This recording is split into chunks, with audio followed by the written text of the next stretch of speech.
All right, folks.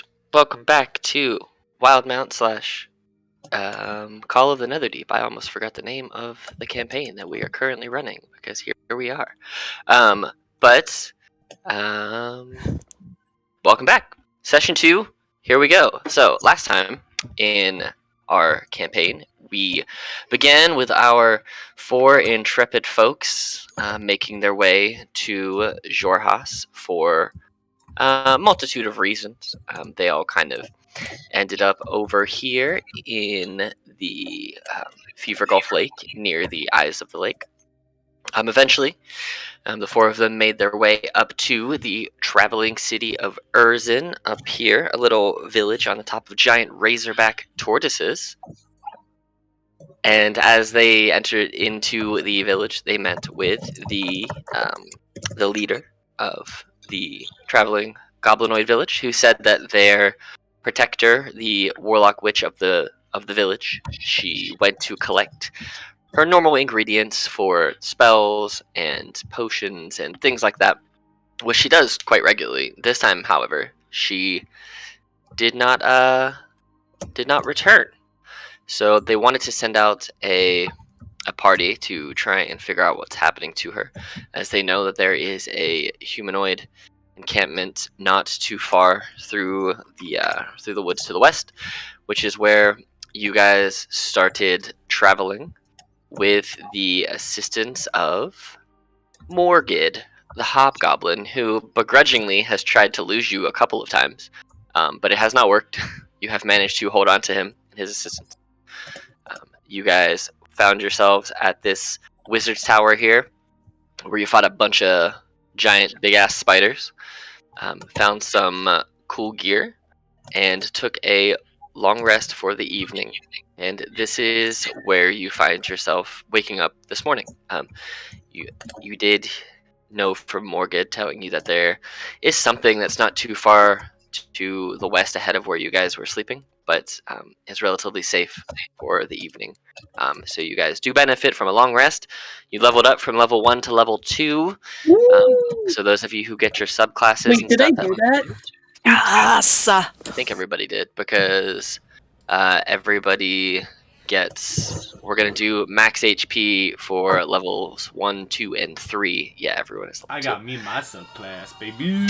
Yep.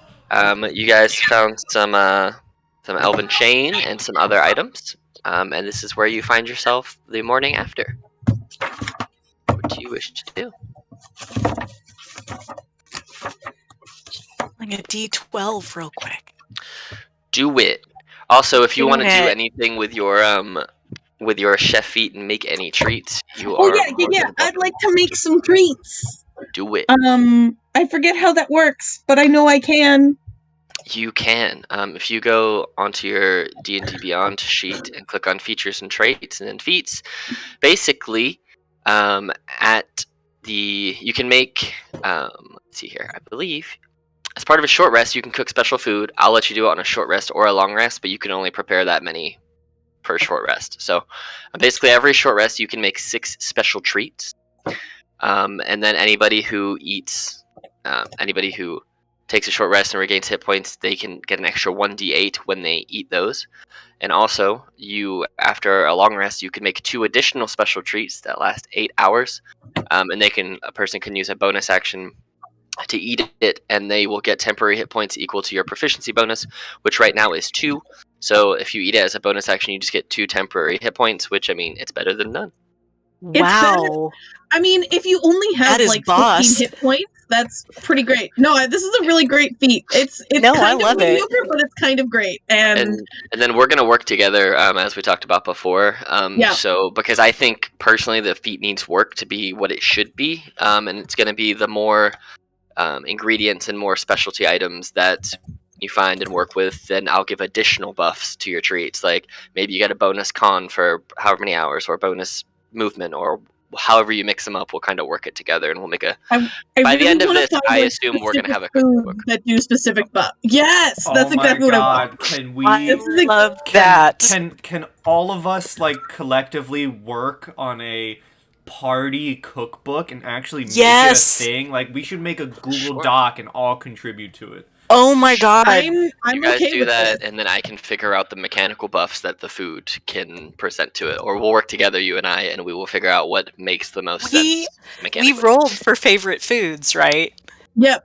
Yep. Well, at least I So- did. My let's favorite see. food is some plantain. So we're food. gonna figure out how to make them. Let's see. My favorite food is spanferkel, an expensive dish of suckling pig roasted and served at royal parties. There you go. I know mine was I a can't drink wait to of make some that. kind, but I have to look in my other notes. Yeah. Oh my gosh. Screw the Well- camp. Okay. Screw the Netherdeep. We're gonna open a freaking restaurant. I mean, We can have it literally next said that to- my character's main goal is to open up a bakery, right? Let's, Like, you know, Yeah. let's open a bakery next to the Netherdeep. in the Netherdeep. No, just right next door. Just so that you can stock up before you.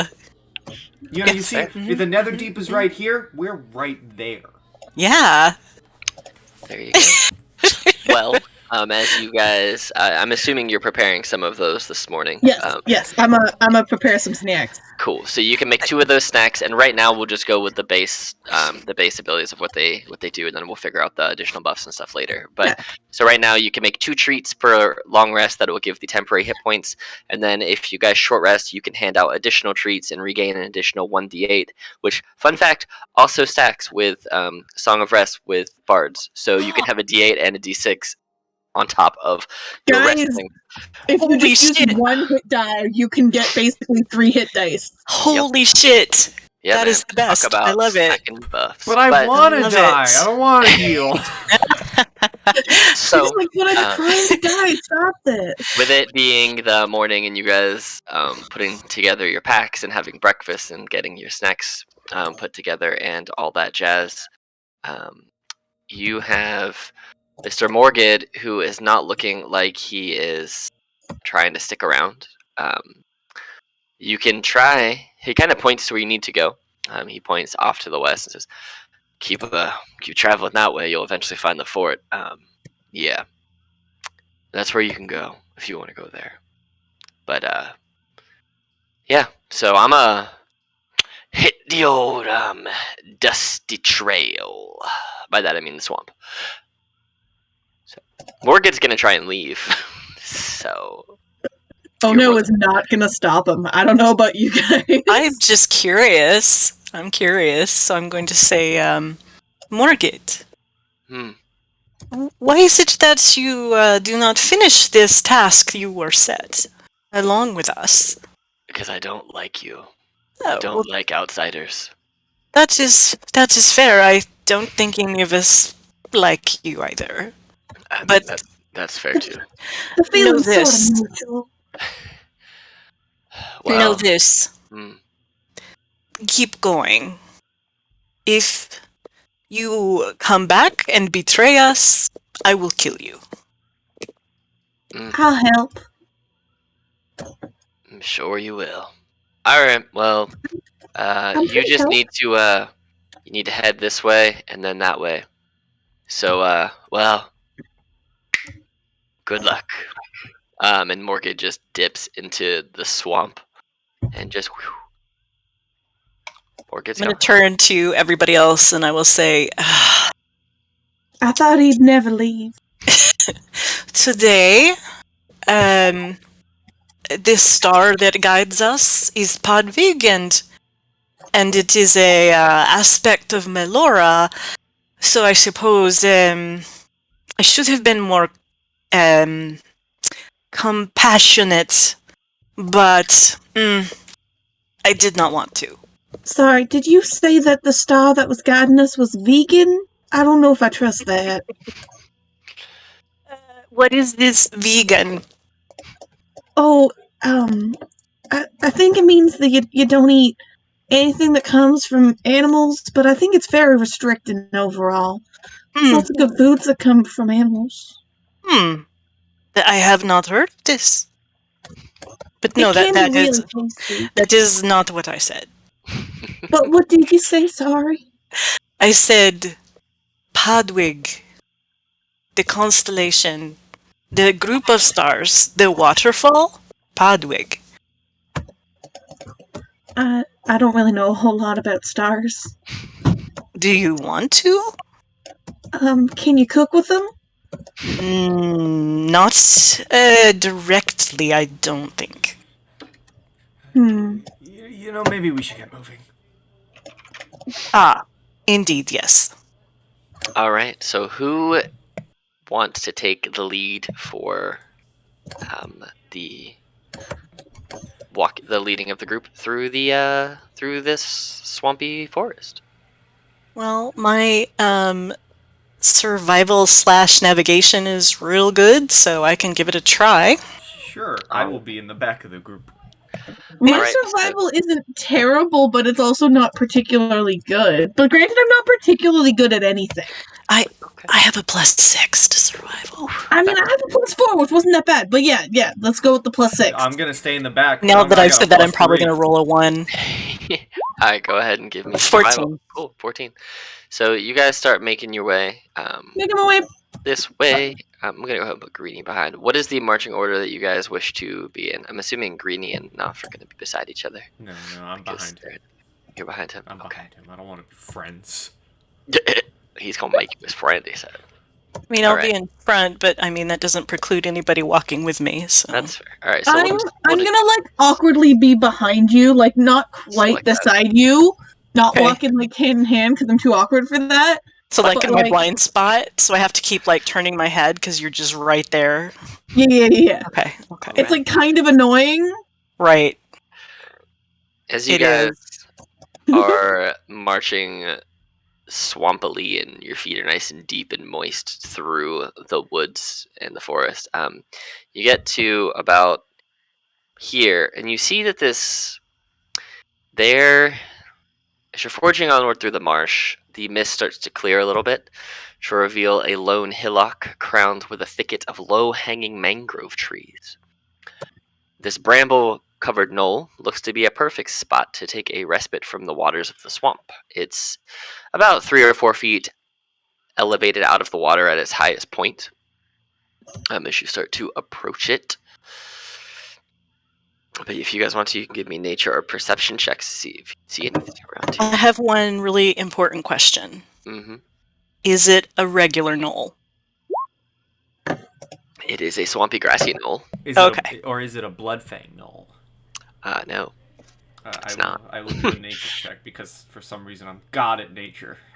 Because it's intelligence check. Yeah, I say this, I'm gonna get a natural 1. Probably. Also, dark mode, so good. It is so much better. Oh my god, everyone, I recommend it. Dark mode for roll 20. Mm-hmm.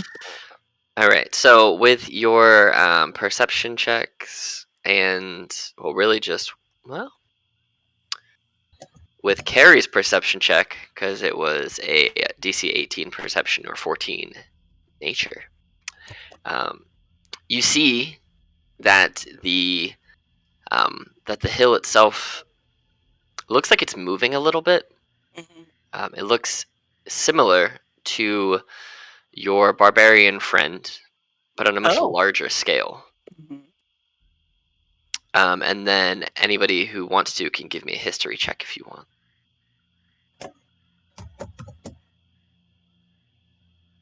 Do the hills have eyes? It's pretty rubbish. Well, it is the weekend. Can we all do history? Yeah. Oh, my hot dice are not hot And anymore. I'll do one for your bard boy up in here too. History. Doesn't matter. Oh, damn. Even with a 17, it just looks like the giant back of a turtle shell. Don't know anything in particular about it. You guys haven't been in this area necessarily long enough to know the local lore. Maybe Morgan probably knows, but you know, he left. Fuck that guy. He left, we didn't really care, so... Fuck that guy. Oh no. I am not used to the swamps, but should that be moving?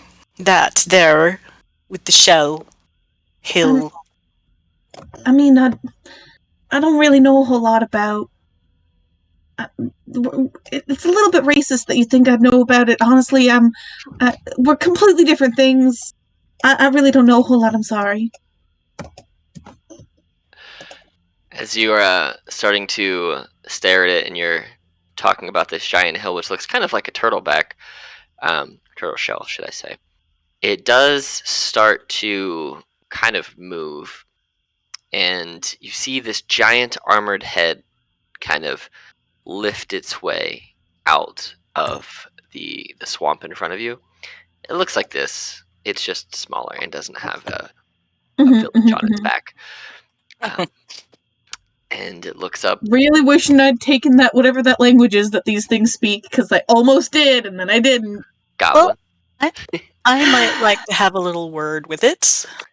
This one puts his head up and kind of looks around, and you all hear in your head, in common, without this thing opening its mouth or really even staring too much at you. It's more like it's looking past you. It just says, "What are you doing here?" I'm looking for the recipes. I don't really know what the rest of them are here for. The disappointment. So you did hear that. The disappointment when you didn't say, "What are you doing here in my swamp?" I almost did. Did anyone else hear like he wanted to, but he didn't? Yeah, you hesitated. I did. You definitely hesitated. I think you should just say it and get out of your system. Why are you in my swamp? There you go. What are you doing in the swamp? Donkey! Are us four the donkeys to his Shrek? Oh. Maybe. No, I think we're the fairy tale creatures. Are we though? We're annoying fairy tale creatures. Okay, are we, what is it? Are we Shrek 2 fairy, like, beginning of Shrek 1, I mean, where we're all getting kicked out? Yeah. Or are we like... That's what I think. I think we're the beginning of Shrek 1 fairy tale creatures. Okay, that's legit. That checks out. Yeah. That checks out. Okay, so we're not end of Shrek 1 where we come back. No, we're not end of Shrek 1. We're at the very beginning of Shrek. Okay. Now that we've got that... Now that we got our Shreks covered, everyone go watch them. They're now on Netflix. Mm-hmm. I just did a Shrek marathon like 2 weekends ago. Nice. I'm not sorry whatsoever for hijacking this campaign with Shrek. Naf, give me a wisdom saving throw. Oh no. We dicked around too much. Oh! You feel this compulsion start to kind of take over. I know. Start to take over your body a little bit. You feel like you want to move closer to this as you hear the voice inside your head that says, "Come closer," but then you just kind of shake it off for a second, like, "I will not be mind controlled today." Come closer. I have to talk to you about your extended car warranty. Not today, Satan. I just look at the rest and say, we should leave now. We should leave. And I begin walking a bit further than the rest. I have no follow objection. When somebody says it's time to go, I go. Yeah. Which direction are you guys going? I don't know, whatever direction it's going. I am circling the hill. Okay. You see, as you start to walk away, the giant turtle, or tortoise, you hear in your head once more, and all it says is, "Good luck. Don't die. I hope you find Balbora." Then you hear a splash. Oh. Shoot. Okay. Could have been helpful. Well, okay, he could The have mind been control helpful, not so good. But he tried mind controlling me all because I'm talking Shrek. No, I'm on your side here, friend. All he did was cast the suggestion spell. He was gonna suggest you to come and talk to him, but nope, you ran away. Hey, listen. Next time, start with, "Hey, I want to talk Shrek with you." I just Maybe want I'll on the actively record. fail it. So as you I just guys, want on the record, like, choose to that's just fail. a classic party move of, like, when they want to talk, you don't. When they don't want to talk, you try. Like, that's just how D&D works. standard party practice. Yes. Yeah. If we didn't do that, we wouldn't be very good D&D players. Now would we? I mean, you're not incorrect. You know, I'm sorry, can I just pause for 1 second and say, Shrek, knowing D&D lore, I feel like Shrek's more of a hag than an ogre. I agree. Just want to throw that out there. That's True. all. I That's my agree. piece. True. I'm done with Shrek for the rest of the game. Are you though? No. I don't Challenge believe you. accepted. No, I'm not. All right. Go ahead and make me survival checks, all of you, as you are maneuvering your way through the swamp woods. I will also Okey-dokey. Oh my god. do one for Mr. Greenie. Natural 20 on my end. Nice. 30-20. Wow, you all rolled really, I really well. wanted to leave him. He didn't want to talk about Shrek. It hurt my feelings. I wanted to leave. As you guys are making your way through, you do find some patches of this this swamp that aren't quite as rough and as deep as the others. They're not dry, but they're not 4, 5, 6 feet deep. They're quite easy to maneuver. You spend the majority of the day getting closer and closer, and you can start to hear the sounds of like weapons clanging and almost like a training battleground as you start to get within eye shot of Fort Venture. So I'll say you're probably a solid quarter mile out, and it's starting to be a little later in the afternoon. The sun's getting real low. There you go. I didn't withhold it that time. And I did almost jump in the wrong channel. I almost just jumped into channel C for some reason. But you guys can hear the evening training activities in Fort Venture. What would you like to do? Remind me, these are Dwendalians? They believe so, from what Okay. the folks over in Urzin told you. They said they're definitely, a lot of them are humanoid for sure, Okay. but you're not quite sure. You And haven't we seen it. are here to break out and save the kidnapped or captured Ward. goblinoid witch, right? Yes, whose name is Bulbara. Right. Bulbara, BOL dat apostrophe BARA. Bara. Are there any? You said there was mostly humanoids, but like, are there more like weird humanoids or more like normal humanoids? If that makes any sense. As far as you have been told, they have only seen normal humans, but they don't know because they try and stay clear of. So like from what we can see of those who are training, is it like humans and like, I don't know, halflings and elves and shit, or are there any like, turtles and shit? It looks more so like primarily humans from what you can see. I mean, there are many buildings. So from what you can see, you can only see kind of the outside of it because this fort does have a tall wall that barricades the whole thing in, kind of keeping it nice and secure. And you can see atop 2 of the towers at the front of the fort. Actually, I'll just put you on the map. The 2 humans that are standing watch. Bam. You guys are. Wee. When You there's guys a are over map, here. there's a lot of battles. Oh my god, this map is giant. Yep. So you can see the four guards that are standing atop the 2 guard towers from the front. Are we still? I mean, Are you're we, far. Are we you're still far. in cover? Are we still? Is there Yeah, like I mean, enough? Okay. they haven't noticed you. You guys, I'm basically just putting you on the map so you can see Okay. because this fort is. I'm Right, going to You're far enough away I'm that going to you- trust you that in game we can see them, but on map I can't because of the walls. Yep. Same. Let me do this right quick then. Here, I'll just see if I can do one of these bad Hey, boys. so guys, listen, this map is big. We may just want to sneak in. Well, I was wondering what our plan was. I don't think we have a plan. Let us perhaps we should stay in cover. There you go. Can you see the folks now? On the top Yes. there. Okay, cool. So basically, you can't see behind them, obviously, so just ignore that, but you can see the 4 guards on the top there. Okay. And the gate is currently shut, as it stands. Do we have a plan that I didn't know about? No, I'm I just think I think I feel we like should. at this point she would be like nervously eating some jerky or something. Perhaps we retreat back slightly to cover to the side.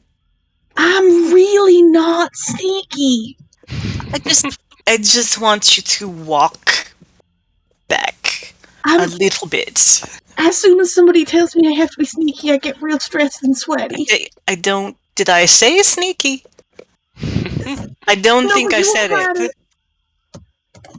Just let us walk back a little bit behind this stand of trees, yes? Okay. And I'm just kind of like doing little shoo, shoo, shoo. Just maybe I can help. I don't really do this for other people. But I kind of very awkwardly, nervously walk towards Ono, and I put specifically my right hand on your shoulder, and I cast invisibility. Oh, shit! Oh. And just like that, as you see, Nuff walks up and kind of places their hand on Ono's shoulder, just the turtle form of Ono just seems to disappear into thin air. Oh. Do I see myself disappear, or do I just have no idea what happened? You can see yourself, and everyone kind of around you as you're looking around, they're still there, but it's almost like you're looking through, like, beer goggles. They're kind of fuzzy, just a little bit. Like, you can make out where everything is without problem. I'm but... picturing, like, the Doctor Strange spirit world. Yeah. What's going on? That is remarkable. What's happening? You're invisible. Nas has made you disappear. But I'm still here. Never mind, I'll be quiet. Just okay. You seem more nervous than me. It seemed like you needed it more. Nervous. I was wondering what would happen if I just walked in. Up to the very front of the fort? I'm saying that to the party. I'm wondering what I wonder if it is worth walking in, and perhaps I could find out where. But I don't want to waste this, and I just gesture broadly in the direction where I think Ono might be. Oh, I've definitely, like, moved slightly, like, shifted, so you just gesture. Ono's already, like, 30 feet away from us. Right, like, yeah. In a completely different I'm not, like, 30 feet away, but I'm just kind of, like, fidgeting. She's headed home. It's fine. Yeah, so I'm gesturing, and it's not, like, where you are at all. I don't think it's a good idea. At least I'm not walking up to the gates. I use my invisibility for this. This is my one good deed for the day. I've been trying to do some good deeds recently. This is my one good deed for the day, and I usually use it on myself. I think maybe I'm no longer the most nervous person here. Oh no, as you're walking around invisible, with your passive perception score, what it is, you notice that there are scores of bear traps hidden among the tall grasses around you in a 40-foot area, just sporadically placed, surrounding the palisade of this fort. We're in a minefield. Hey, how dare! There's a lot of bear traps. None of you are bears, are you? Not right now, but how dare they? And Carrie starts just muttering things that are clearly curses in a different language. You don't actually know what they're saying, but you know the sense. Oh yeah. Yeah. Listen, one of you's invisible, the other one of you wants to go up there. I'm gonna stay in the bushes and just keep hold of that invisibility. If you want to go up there, you can be my guest. And at the sound of the bear traps, Naf's probably like biting at his nails now. Well, I did not say I wanted to go in there. I just thought that maybe they would not think I was a threat.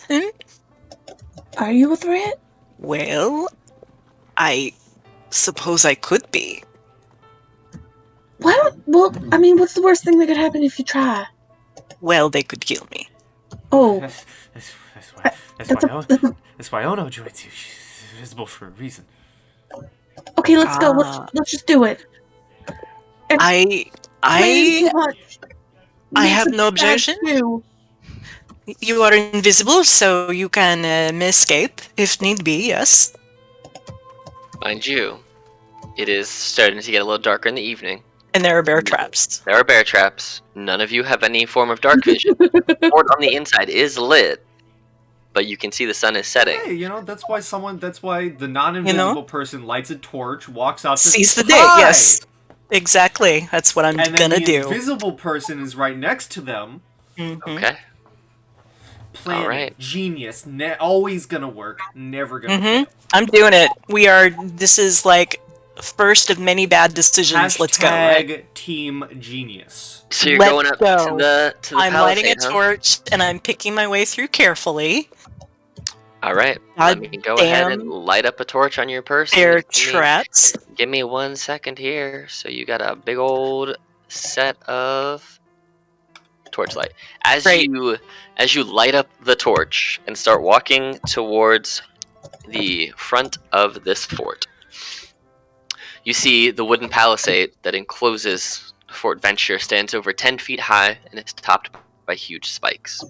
A gate in the middle of the east wall, the one which you were approaching, is flanked by 2 watchtowers and appears to be the only way in or out of the complex, for good reason.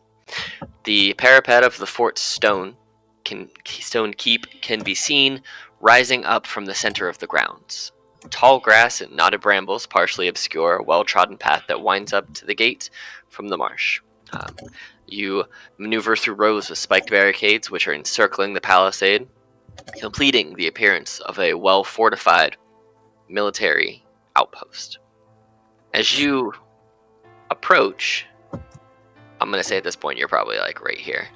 And whoever is going with you can go. I'm going with. All right. Oh, I can't move me. Oh, never mind. You should be able. Wait, what? Why can't I move? Is that you moving you? There we go. Yeah, no, I got it now. I think I was just not on the move character setting. Gotcha. All right. We'll have Kryn walk up kind of behind you a little bit too, just kind of not wanting to stand in the dark because he's terrified of the dark. I'm staying in the bushes. Based on his character description last time, is also going to light up a torch because he is terrified of the dark. You see that all 4 of these guards who are up top, who look like they're about done for the day, you can tell that they are tired. They all turn and focus all of their crossbows down towards the 3 of you. And you hear one... I put up my hands, even though they can't see me. One of them... who seems to be the leader of the 4, holds up a hand to you, goes, "Stop! Who goes there? Why are you approaching at night? Who are you? Identify yourselves." Good evening, and may the wind be your servant always. My name is... And I make a lot of noises that sound like wind going through branches. There's just a lot of whistling, essentially. And we yep, basically we are traveling, and we're hoping perhaps we could stay for shelter this evening in this place. No, thank you. We already have a guest, and we don't take visitors, especially at night. So if you'll turn and be on your way, we have to take care of some business. So please, as you see the other 3 start to kind of lower their crossbows a little bit, like they're giving you the opportunity to leave without, resorting to violence and shooting you from their towers, because they're only about, in totality, they're probably only 15 to 20 feet above you, since the wall is only 10 feet high. But you see, as they kind of wave you off and start to go back to what they're doing, this guy here who you were speaking with just gets blasted off of the fort and lands right into the spike trap face first. And the other 3 turn. You start to hear screaming from inside of the fort, and this guy gets blasted off into here. This guy jumps to try and run, and he clearly snaps his ankle, and he starts crawling And as you see this man crawling, oh no, you can see what he's crawling towards. And next to you, crunch! He crawls right into a bear trap, and it closes over his midsection. And this man starts firing off crossbow bolts behind him and just starts sprinting down this way. Something is amiss. But the gate is still closed and locked. Ah. And you now have 3 dead guards outside the fort and 1 who ran back in. So I would like to carefully come over here and just say to the air, well, that's escalated quickly. And search this dude and see if he has keys. Does it look like it's possible that a person of very much strength, not necessarily me, but somebody could maybe like punch through the door or lift through the door or something? Like, is that something that is at all feasible? No. Cool. It does not look like this is a door that can in fact be punched through. This seems to be a militarily barricaded, locked door. Yeah, that's totally reasonable. I just had to Don't check. worry. I got you, fam, but I'm checking for keys. Go ahead and roll a investigation check as you're trying to move through his corpse without spiking yourself on the barricade. As you're looking through, it does not seem that this man in particular has keys for the front of this gate. And as you look at the gate from here, you can also see there does not seem to be a lock on the outside that would open the door. It seems to be a front gate that would open outwards rather than inwards. So they can control it. Give me one moment, and then I'm going to come over here. Do we have any idea where who killed these people and from cool. I'm gonna go take a look. Back to your question about beating the door down, it looks like you maybe could, but it would take more than one. So it would take a lot of people, but it could possibly be done. Like, anything's possible, but not really. Yeah. So I forgot to clear something with you, and if I can't have this, it's fine. It's not a big deal. But given, some of my abilities and stuff, I think that I would carry around like a small grappling hook that was more on just like fishing line, not on rope. I'm going to ask you a very specific fishing question. What pound test is the line that your fishing line is? It doesn't really matter actually for what I'm going to for what I use it for. Okay. I will say though, if you ever try to use it for climbing, it will not work unless it's like 80-pound test. So, I am using it for guidance. That is all. So I will tell you what I'm going to try to do. Okay. And then you can tell me whether I can have it. How about that? Go for it. Okay. So fairly small grappling hook, and I'm at the base of the wall, and I look, and you said it was what, 10 feet? Yes, the base of the wall themselves are about 10 feet tall. They're very well built up. So. Okay. So I'm going to spin my grappling hook around my head, because it's just on that fairly light line, and toss it up and see if I can get it, to stick up near the top. It could even be like in a crack of the wall or whatever. I'm kind of envisioning it like both a grappling hook and almost like a, like a jack when you play jacks, kind of, or a caltrop or something like that. Yeah, go ahead and make a athletics check for me to see if you can throw it up to hit where you're aiming for. Okie dokie. That's an 11. As you throw it up, it hits, but it doesn't catch and just kind of falls back down. All right. How many times will you let me try this? I mean, the DC is 12, so you can stand there and keep trying it for the next few rounds if you want. You can just roll until you get a 12. Eventually, you'll get it. Okay. Or if you get a 1, it's going to fall back down and hit you in the face for 1d4. 15. Yep. Cool. So it catches the second time. You almost got it, and you whip it around, and you hook it, and you pull it just right. Okay. While Carrie is out there throwing this grappling hook up, what are the other two of you doing? I feel like I'm mostly concerned about these people who just died in front of me, and if I'm also going to meet a similar fate.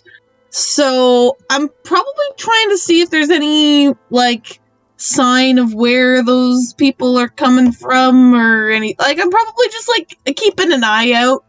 Not really being super helpful. Okay. I think seeing the dead bodies from the torchlight while I'm still in, like, the tree line, I'm just even more nervous, and I duck behind a tree, and I'm, like, biting at my nails even more, and I'm just, like, occasionally peeking out, just waiting for the, like, okay to, like, hey, maybe you can come forward.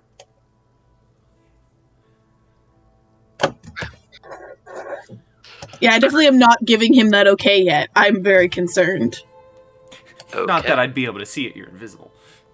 Exactly. No, but I would totally do it and be like, oh, guess he's ignoring me. Okay. That's fine.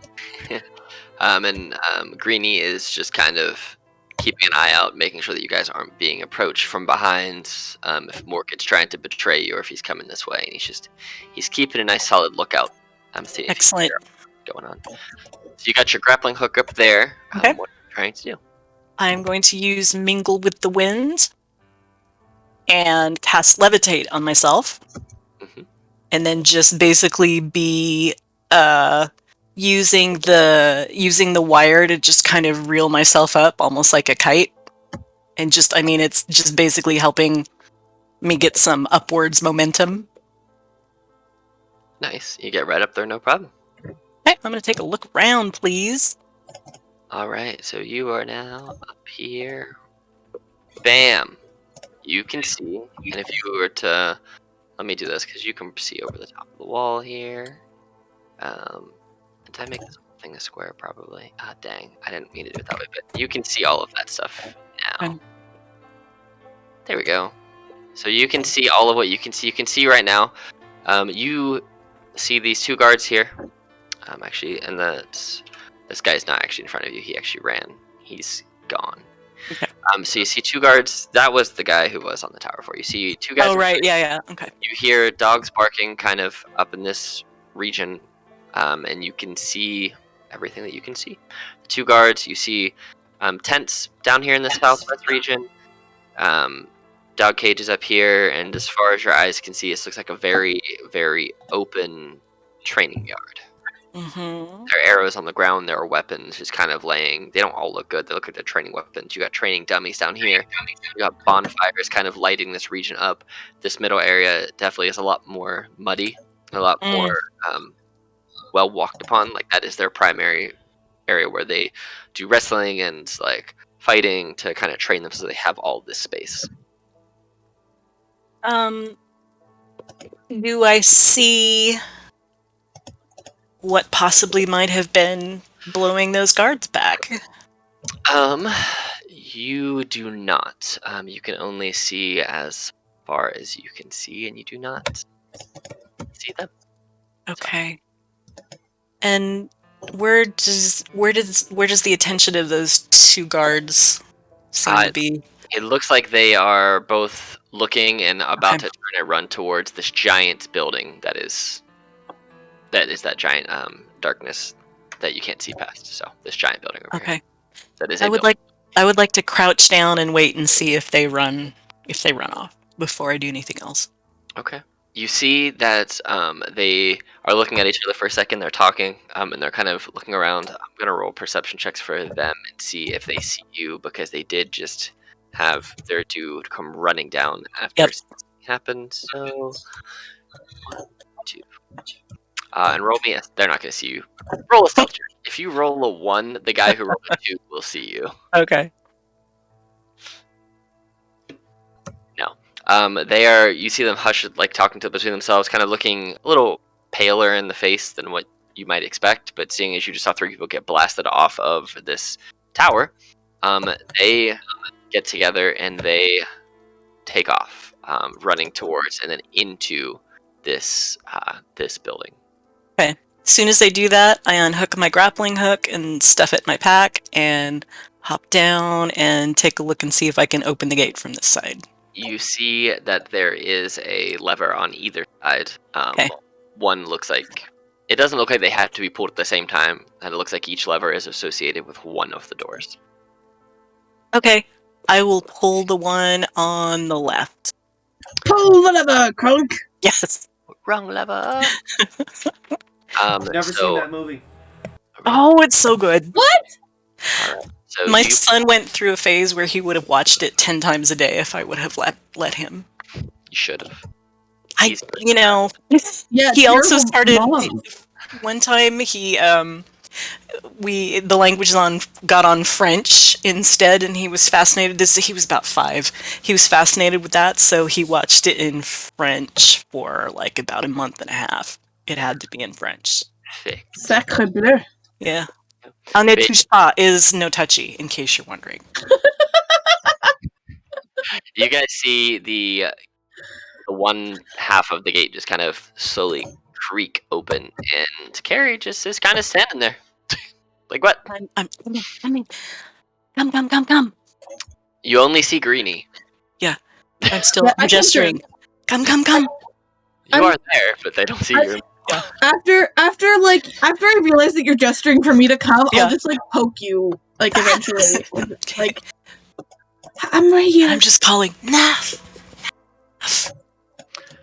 Greenie sees you and starts slowly creeping. If I see the light or hear a signal, I will. Yeah. Could I use the torchlight from the others to creep my way through the frickin' minefield?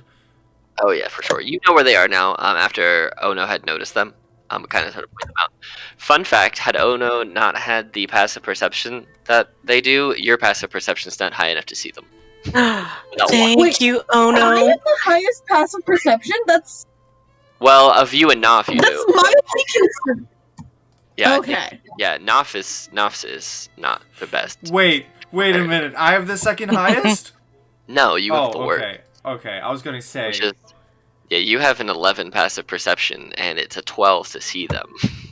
Everybody else is above 12. You're not. You're an 11 passive. Yeah. Listen, I'm a wizard. I know. I feel you. I have one. I have many. No. But yeah, so you guys make your way, through there, and you guys can see this open area. As I kind of creep towards the door, I kind of just look at everyone from the outside. I'm like, what did that? I don't know. And I catch them up on, everybody's heading to this big building, and I don't. There is nothing. I see nothing. I wonder if it is our witch attempting to escape. Eh? I mean, that'd be pretty lucky, but I feel like if the witch was able to escape, then why were we sent to do this?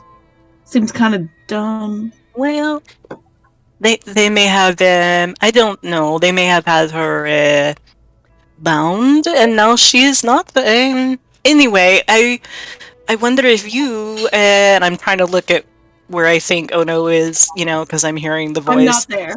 Yeah. But I'm still, you just keep running around just to fuck with us.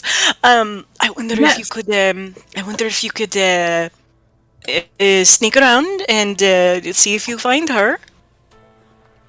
Sure. There are tents. I thought I might I go talk to the dogs.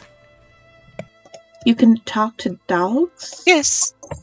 I can speak to dogs and other creatures, yes.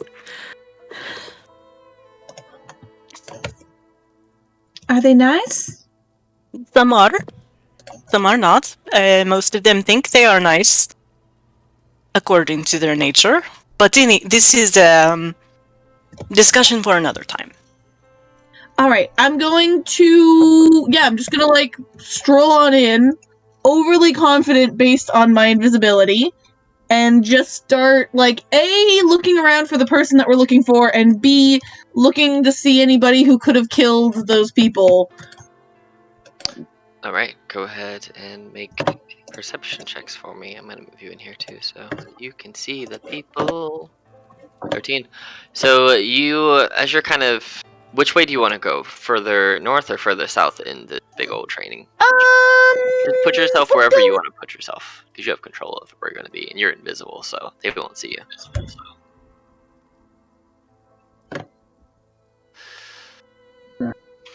I guess I'll go check over this way.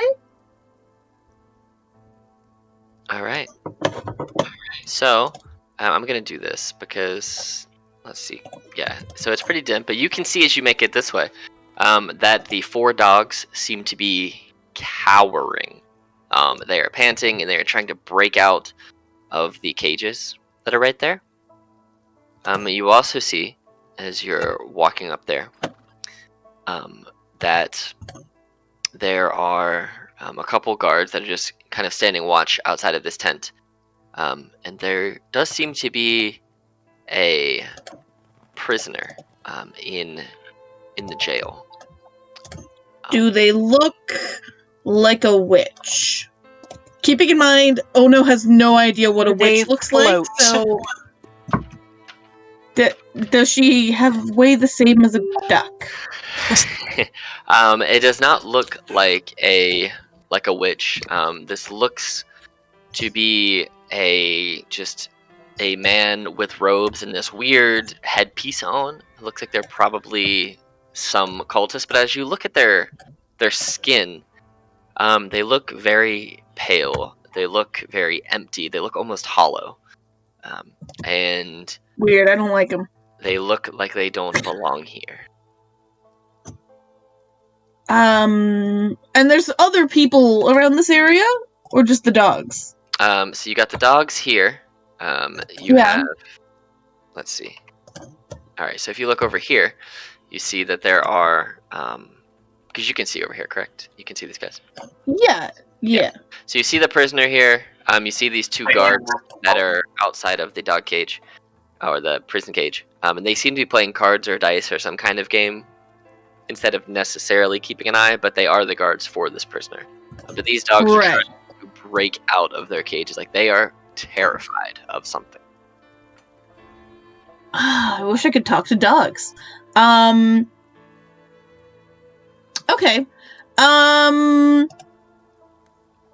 I feel like I would just keep looking around. I feel like I would just make the most of my sneaky time to just get as much miscellaneous information as possible. So I'm gonna, continue walking over this way. Okay. Not actively right through them, sorry. I didn't mean to move my token directly to walk straight through the people. That would not have been my route. My route would have been slightly less directly where they were standing. That's pretty funny. As you kind of make your way through that, you see as you kind of look in, the tent itself is not closed. The flap kind of blows in the wind a little bit. As you look inside this moderately sized tent, you see there is a wide variety of foodstuffs stored in barrels and crates of all sizes. You can smell the aroma of smoked meat, the sweet smell of dried fruits, and the hearty fragrance of ale coming out of this tent. Okay, well, obviously because it's me, now I have to get distracted by food. If I pick up the food, can I tell if it becomes invisible, like if I put it in my bag, or do I have absolutely no idea? If you put it in your bag, you could safely assume that it's hidden away in a pocket. Just like if you were to put anything inside like a shirt pocket or inside a pants pocket, it would be disappeared from view anyway. So if it's inside your invisible bag, you would assume that it's gone, but you aren't sure that if just carrying something in your arms, if that of itself would be invisible. I want to put it in my bag because I want to have my hands free if I need them. So I would like to, take my bag and fill it with just whatever, anything interesting or tasty. Okay, go ahead and roll me. You're invisible, so it will be at advantage. Roll me a sleight of hand check at advantage, and I'm gonna roll I'm just gonna do their passive perceptions because they're playing cards. Their passive perceptions are 10. 1 second, I didn't hit the advantage button, so I'm just rolling again. I mean, that was already probably about as good as I could expect. Yeah. Yeah, no, that was as good as I could expect. So with your 16, they have a passive of 10. They're playing cards. They're not actively paying attention. They don't see you. You're not making a lot of noise. you are invisible, you can put, we'll say, this many pounds of food in your bag. 6 pounds of food in your bag. Yes. It's a lot of food. That's a small Yeah. baby. Mm. Where do I put this? Under? You can just put, if you go into your backpack on your D&D Beyond character sheet, you can always just go to inventory and then click on manage inventory. You can always just click add custom item and then just Oh, there we go. type it in as food, and just you can put the weight override as 6, and that'll just be the pound. Manage inventory. So while Ono is gone for probably a solid 15 minutes or so. Oh yeah. So what are you guys doing while Ono is gone? I'm thinking you can go ahead, Pi. Whatever you're doing. I was just gonna say I'm probably standing here really nervously, like thinking to myself, "Oh, it's my invisibility. Why did I give it to someone else? It's mine." I look like a nervous wreck. Okay. I think I would suggest that, because I saw where the dogs are, right? Yeah, you saw them from the Okay. tower, and you Okay. know they're up in this general region. You Right. saw that, and you saw some cages back there, but you couldn't quite see as far as to see if there were prisoners in those cages, but you know the dogs, mainly because you could hear them too. Okay. And you also know there are small tents down this way as well, which look like they were Right. probably the guard tents, like individual tents for the guards. So this is a dumb question, but you know me and Roll20. So like in between where those cages are and where the targets, the practice targets are, Mhm. I'm just seeing like black strips. Is that what I'm supposed to be seeing? Yeah, Is that like a because wall there? yeah, so those are Okay. basically things that you just can't see. It's Okay, just to thank indicate you. that you can't see like through them. Gotcha. Okay. So I'm gonna say I think that there is nobody in the courtyard. We sneak up to near the cages.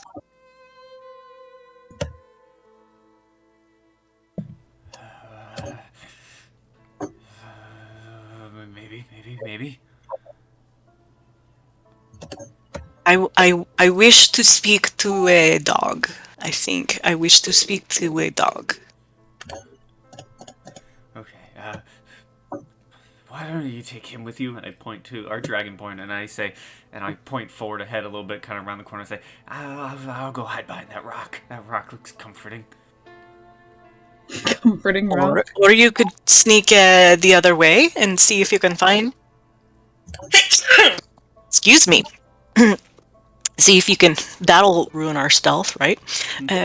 And see if you can find the woman that we look for.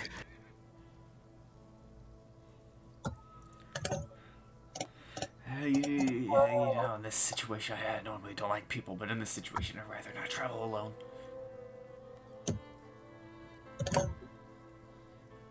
All right, you choose. I am going to go up towards the dogs. So I'm gonna try to be sneaky and get to right here. And I'm gonna try and be sneaky and get to right behind this rock. All right, go ahead and roll me stealth checks then, please. It'll go fine.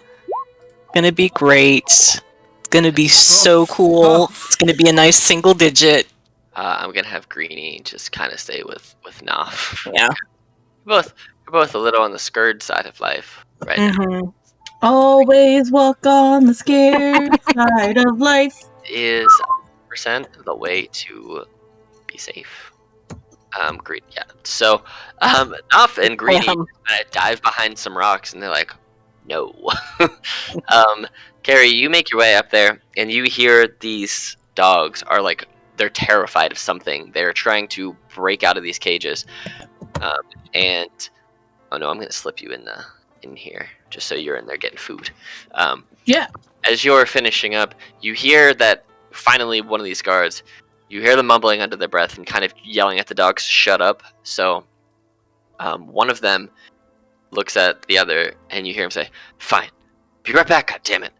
And he gets up, kicks his chair over, and makes his way. You kind of pop your head out, and you see him make his way over to this mastiff, and he just takes his spear and just immediately stabs the dog, silences it, Oh, and then he looks at the rest and goes, "If you want to suffer the same fate, shut the hell up," and then goes to go back to his game. And the other three, I need We to gotta kill roll for them how all. much Ono likes dogs. We gotta They kill don't them all. more terrified, but they still look terrified, but not like that made them more terrified. But yes, you see Carrie, this guard, turn his back to you now as he's walking away. You can see them, I think, with your line of sight. Yeah, you can just see him, but you saw he stabbed the dog, and and the dog is definitely unalived. Did I How- see this happen while I was grabbing food? As you heard him get up and kick the chair, I would imagine you kind of popped your head out just to see where he was going, just in case they were walking, and you kind of saw that they did walk over to the dog, and then you heard the dog be silenced. Yes. Cool. So, and the other guard, you hear him say, "He didn't have to kill the dogs, but he always goes to the extremes. But not my dog, not my problem. They're not even useful anyway." not his circus. And you How- hear him shuffling the deck of cards. How tall are these cages, would you say? They're definitely Like too regular sort of They're- mastiff-sized kennels? No, they're smaller than they should be. Smaller. Like the mastiffs are very much squished in there. Like they can barely. Okay. Okay. Taku, let the dogs out. Yeah, it's gonna be me. Me. Let the dogs out. If I'm wondering if I kind of just peek around this corner. Mhm. You said that the other one is like shuffling. Yeah, he hasn't seemed to. He kind of Okay. saw it, but his coworker go over there and do what he's doing. But now he's back to business of just getting his cards. Do you want me to roll like an intelligence check or something to see if I think that if I kind of just snuck over and sort of laid on the ground next to this cage right here, because that has a dog in it, right? Yeah. Okay. That maybe it would give me some cover? You have cover where you are, but yeah, you can do that if you want to. That's what I'm gonna do. Okay. Go ahead. We'll just use your stealth check from before. Okay. He's not looking that way. He's just Okay. actively walking slowly back this way. Okay. So, and you see that he holds the spear up towards the prisoner.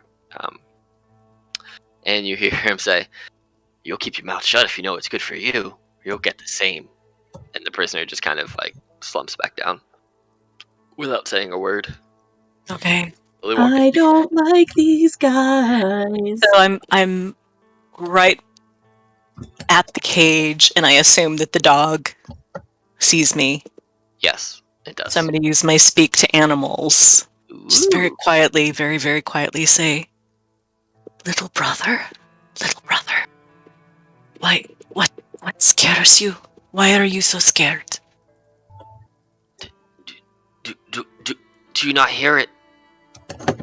I hear her screaming. I do not know. What do you hear? Go ahead and make a perception check for me.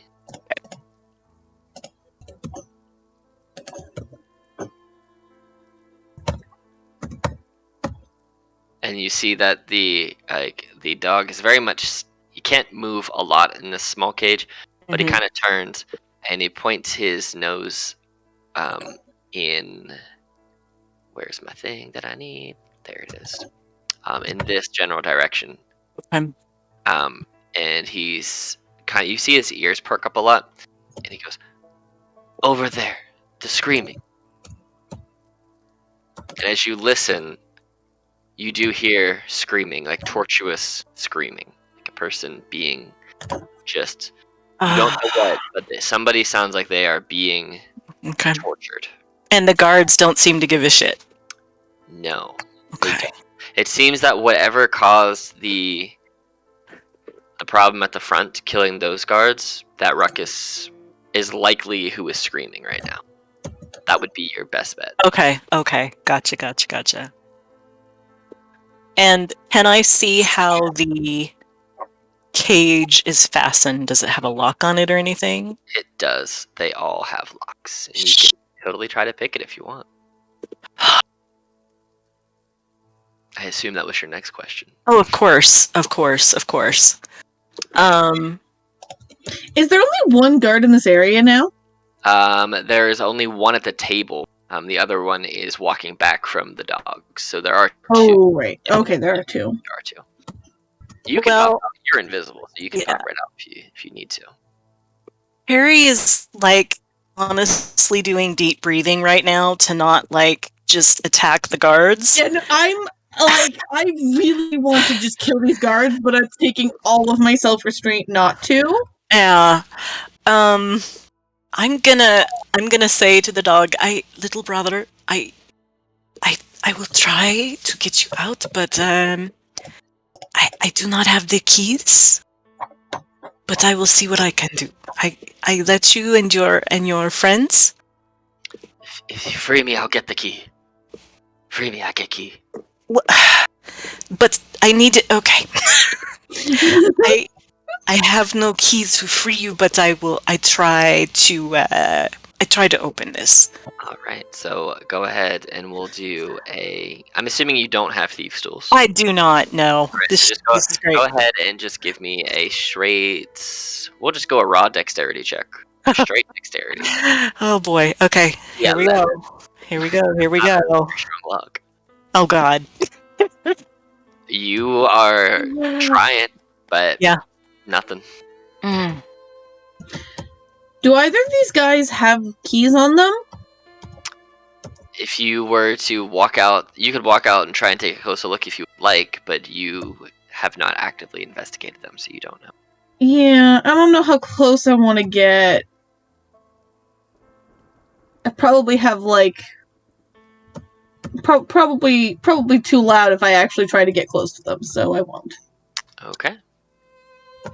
I think I am just gonna sit here and wait to see what Carrie does, because I'm basically like ready to throw hands, but trying not to. Okay. So while you're waiting and Carrie is not quite successful in picking locks, anything you're doing, Naf, or are you just hanging out? What you doing? I'd maybe.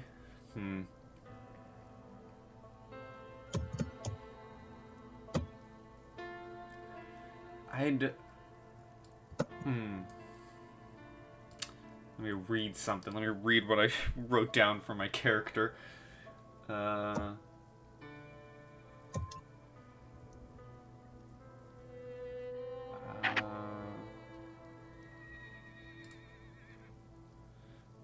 I'd wait for word from, Carrie. Okay. I'm just still hiding behind this rock. All right. About this time, Carrie, oh no, you see the guard has made his way back to the table, and the screaming has stopped. And then about a minute later, it resumes, worse than before. I don't hear this though, right? Oh, you do now. Oh, okay. Yeah, you've popped your head out because you were more focused on the food. And Oh yeah, no, honest. That's very in character to be more focused on the food. Once you got the food, popped out, saw the guy kill the dog, and kind of sat there and just watched, you heard screaming, and then it stopped, and then you heard it again, this time louder than before, in Right, okay. big tent. Cool. No doubt. Let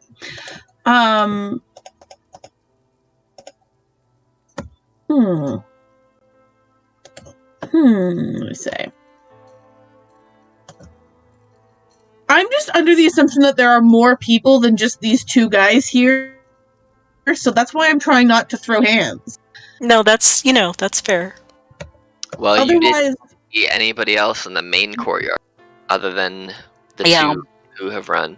You've seen these two guys here, the prisoner, the dogs. You hear screaming. You saw the tower defense guys get blasted to death. But also, strangely, when you looked at this tower that's here, because there are towers all around this base. You did not see any guards on that tower, and you didn't see any guards on. Well, I don't even know if you can see that far. Yeah, and as you didn't walk that way, so the other tower, which you assume is in the same spot, you aren't hearing any chatter or any more clanging. You just these two guards, the screaming, and what you've seen thus far.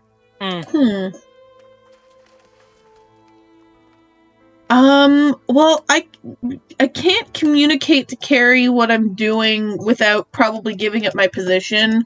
So I'm going to try to investigate the screaming. Just go off by myself in a super intelligent move. That's what I wanted you to do, so. So yeah, so I'm just gonna go try and see if I can find out who's screaming. Okay. Make your way over to this larger tent.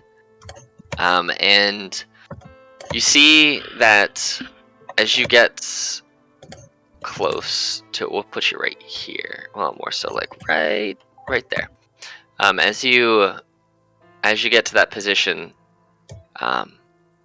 you see that there is a tiny coal forge that you can see through the open front of this tent.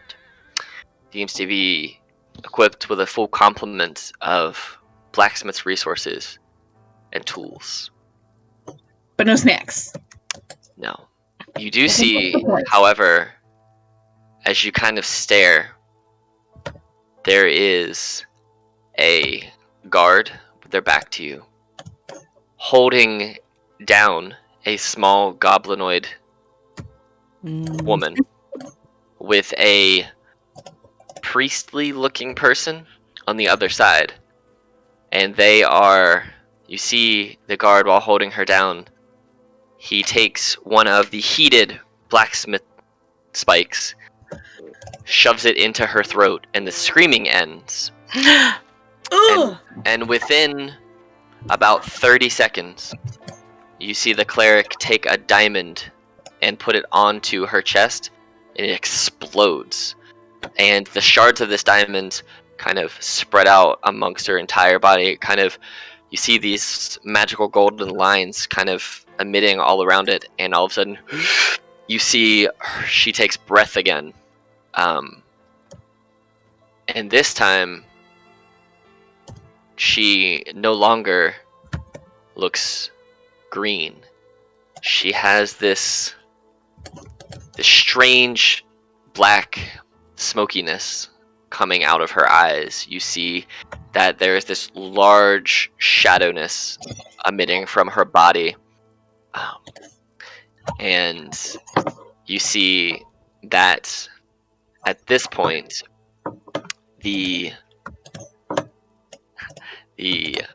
warlock stands up, grabs both of those who were torturing her, one in each hand, and you see coming out the top of their skulls is this black purplish beam, and their heads just explode all around the tent. And this guard is dead, and this priest is also dead. But you see this small goblinoid looking woman who now seems to be overcome by this black, shadowy, dark energy, turns, and you're invisible, so she doesn't necessarily see you, but she senses that something is there. This She like starts spooky walking. This like spooky like smoky thing. Does it give me, I'd like to do a vibe check. Go ahead and do an insight check for a vibe check. I'd like to roll for vibe. Yes. They look terrifying, and you are terrified, and you see that she walks this way. Wait, which way? Sorry. She's walking over here, past you. Oh, okay. And you see... So are both of the guards over here dead? The two you just saw in the tent? Yeah, their heads are exploding. Great. And you see that she walks The over ones by almost us are not, right? correct. Yeah. You see that as she walks over here, she has multiple stab wounds, bruising, blood everywhere, but the shadow force is almost just floating her across the ground rather than her walking. And you see the two guards who are standing there look shocked for a split second. The guy who was initially shuffling the deck of cards sees her and he goes like grab at his spear and he stands up. And you see that this dark arcane symbol appears over his head, and you see that he just looks weaker for a second, and then you see two more blasts of black purple energy emit from her hands as she just explodes both of these guards, and she starts walking back this way towards the main building. And we got Moon here now. Greenie's here, hanging out. I'll let you know where you are. You're hanging out with Knopf over there, being hidden in these rocks with your 22 stealth. We're behind some rocks because we're scared. Yes, sir. It's kind of dark You're outside. still not my friend. You're hiding with a torch, but you're hiding well. Okay. It just makes sense. It just makes sense. You know, the torch rolled good for its stealth. It did. You two, Ono and Carrie, you see this happen to these guards, and you see this small goblinoid woman, likely possessed, just making her way around this camp. Making my way. Well, I'm freaked out. I'm just a little concerned, a little freaked out. I was gonna try and like save this woman, and then she saved herself, and I'm like, you know what? She's a strong, independent woman. Don't need no turtle. But like, I'm kind of just still freaked out by the whole thing as a person. So I'm probably gonna anxiously eat some food. Just munching on something. I don't know what, but I have food, so munching on that. Okay. Anxiously munches. So, just a quick question about the dark vision thing. I assume what I see is what I see.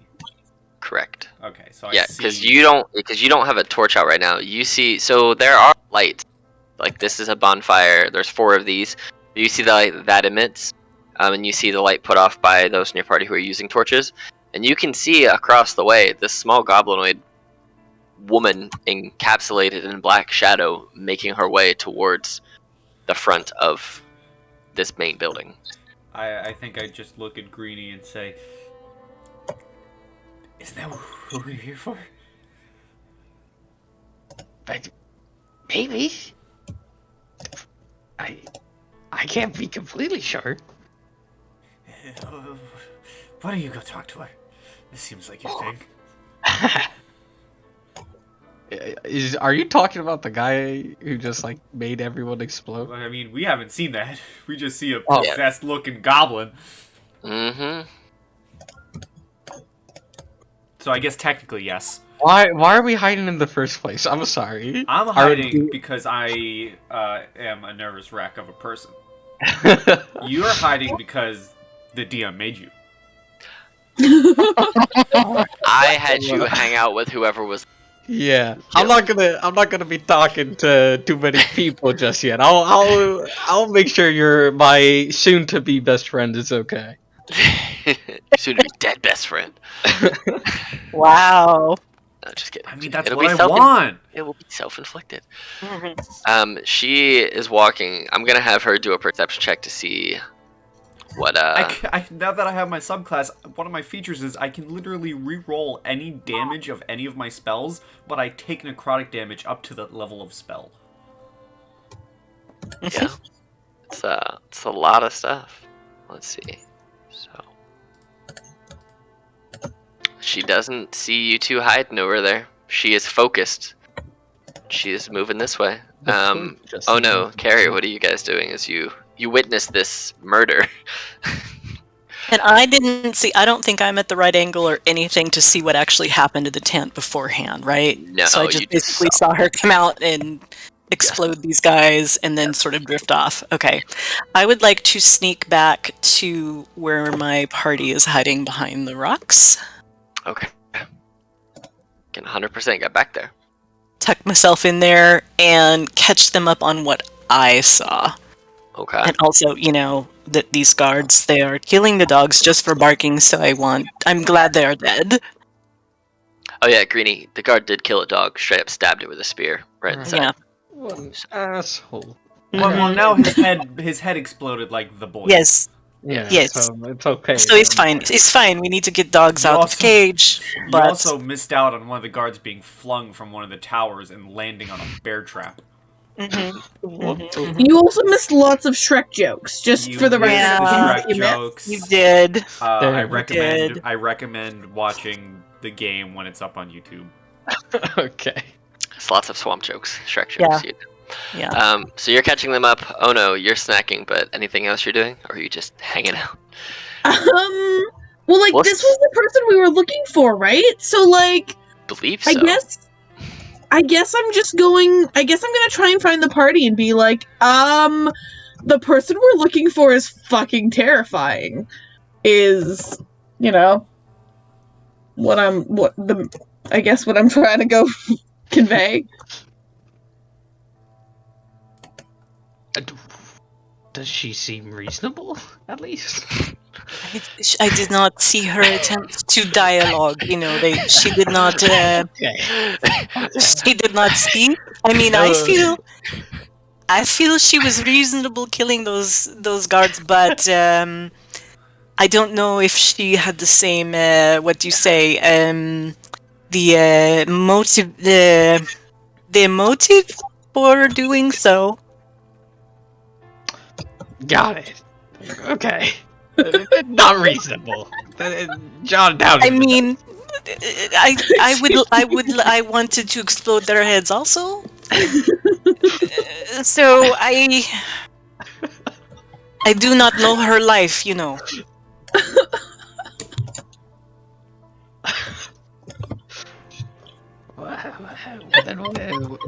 Do we have a plan, or? Well, take it from me. I You don't really want to usually follow possessed figures who are blowing up heads. Am I back with the party at this point? If my goal was to go back to find them? Yes. Cool. She's really creepy.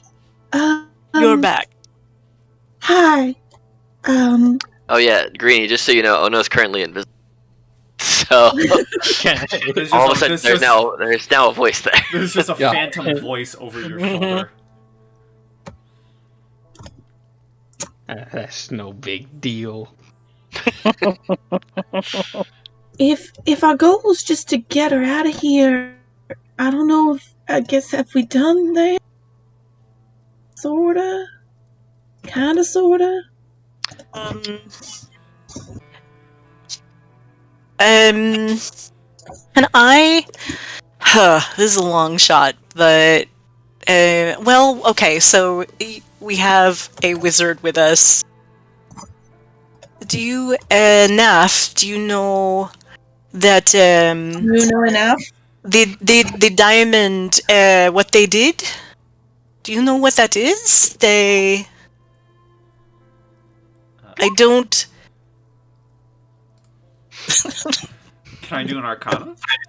Yeah, you can do an Arcana check based on what was described to you from Ono, trying to figure it out.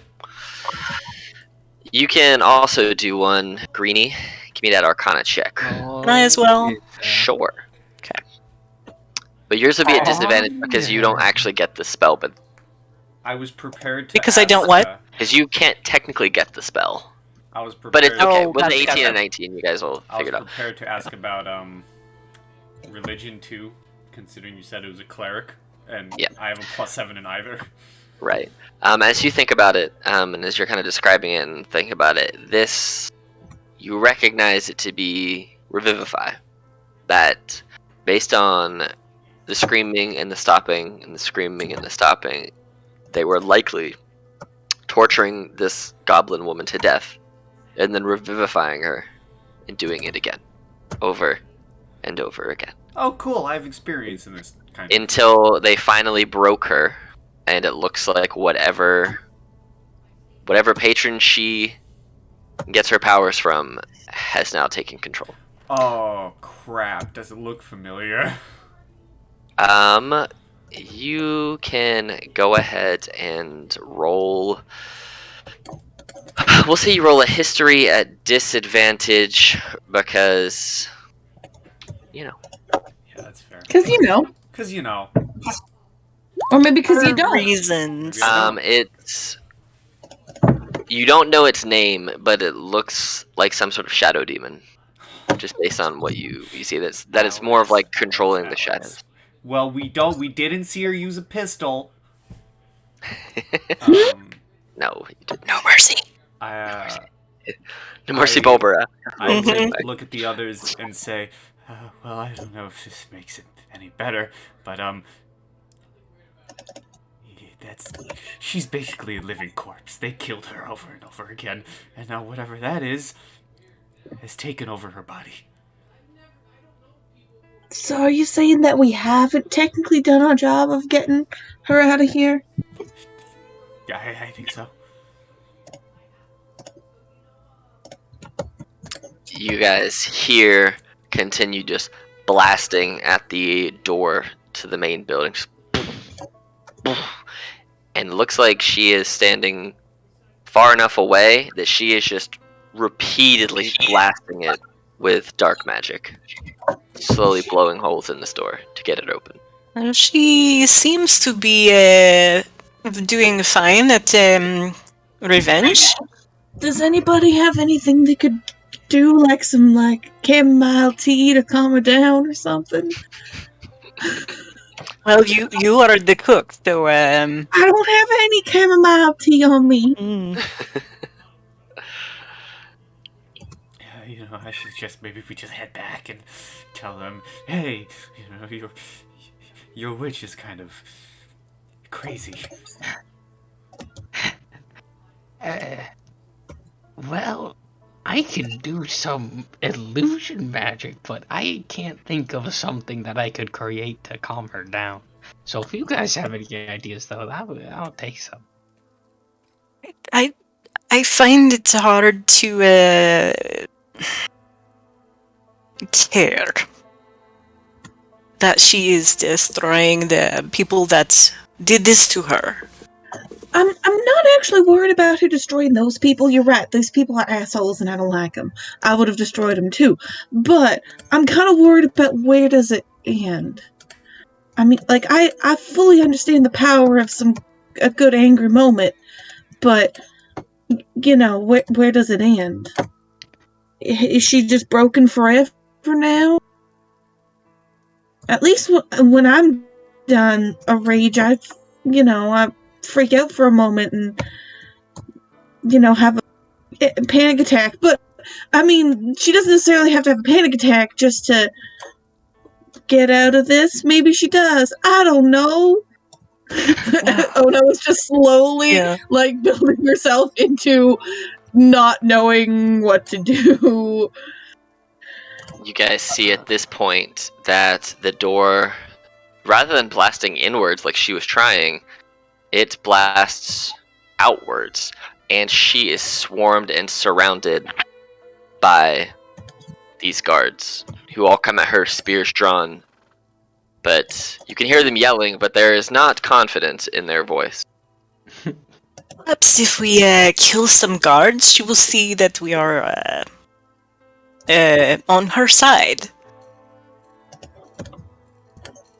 Yeah, sure. Why Okay. not? I'm just gonna stay far back here. Yeah, all right. Don't get too close to them. Okay.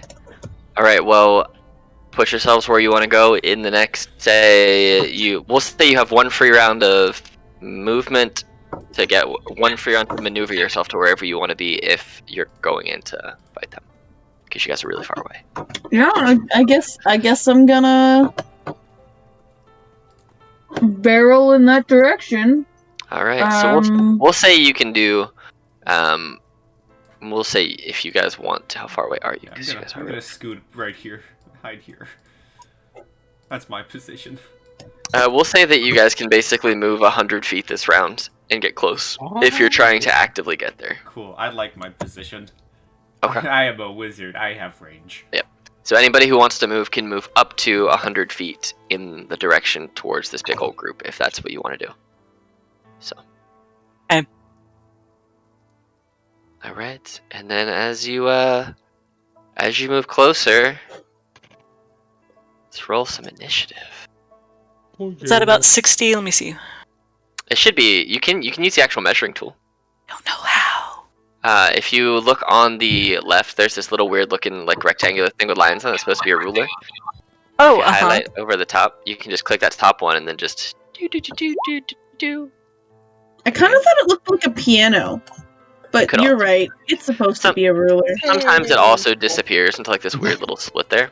Cool. So everybody go ahead. Green line. I'm stupid. It's a orange line. Not green. I said green. Thick line. All right, I'm gonna. I'm sorry. I did initiative twice, and B, I didn't actually click on myself before I did it. That's fine. You can just click on it. You can just roll it again. These guys are gonna go slow, so I'm just gonna. Okay, so I. Oh wait, I am on the turn order. There you go. Just leave me on the turn order. Okay. I'll take the lower roll, and that's fine because it's not gonna affect me too much. It was a 3 or a 6 of those 2 rolls I accidentally did. Cool. So what do I do? I right-click on my token, and then you just click on your token like normal, and then you go over to your D&D Beyond page and click on Initiative, and it will roll and automatically put you in Initiative. Did it? Because I did that, and I don't see myself. Let's see. I can add you in there, but I'm gonna do it just to see. So let me see. So you click on that, and I'll just add you in there because I'm not on the right page right now. Okay. Sorry. Turn. No, you are good. 5. And then this guy, he'll just go on his own turn. I don't want to put 4 people in there once. Cool. All right. Everybody in there? Bam. And we need this one. All right. So it is actually her turn first, which isn't surprising since she was smashing on some doors. As she gets surrounded, you see that she is going to go ahead and attack this guy and this guy. Since they are technically at range for her, she's going to go ahead and Eldritch Blast them both. Wham, wham. 12 and an 8. Both misses. She's launches off these 2 purple-black beams of just necrotic-looking energy. And she being surrounded and kind of like turning, keeping her head on a swivel and trying to keep low and duck around, you see that these beams come very, very close to you guys. One of them makes its way right past your shoulder. Oh no. And the other one goes on this way. So not quite as close, but you see it. So as she sees it, she now sees you, oh no. Since when you moved like that, she can see it because it ran right past you. So she knows you're there, but nobody else seems to yet because you're still invisible. She just saw it because she is possessed by a shadow demon. All right. So these 3 are going to try and attack her with spears. 1, 2, 3. Ooh, it's a bad time for her. So where are we at? All right, cool. All right, she's gonna take some damage here. She's not having herself a good time right now. She is quite unpleasant right now. All right, those are their turns. Greenie, it's your turn. Okay. I'm going to cast Vicious Mockery on this bottom one right here. Ooh. All right, it's a Wisdom save. Yeah. 4. I love vicious mockery so much. Mm-hmm. He's gonna take some damage. 3. Okay. So much damage. All right. Anything else in your turn? No.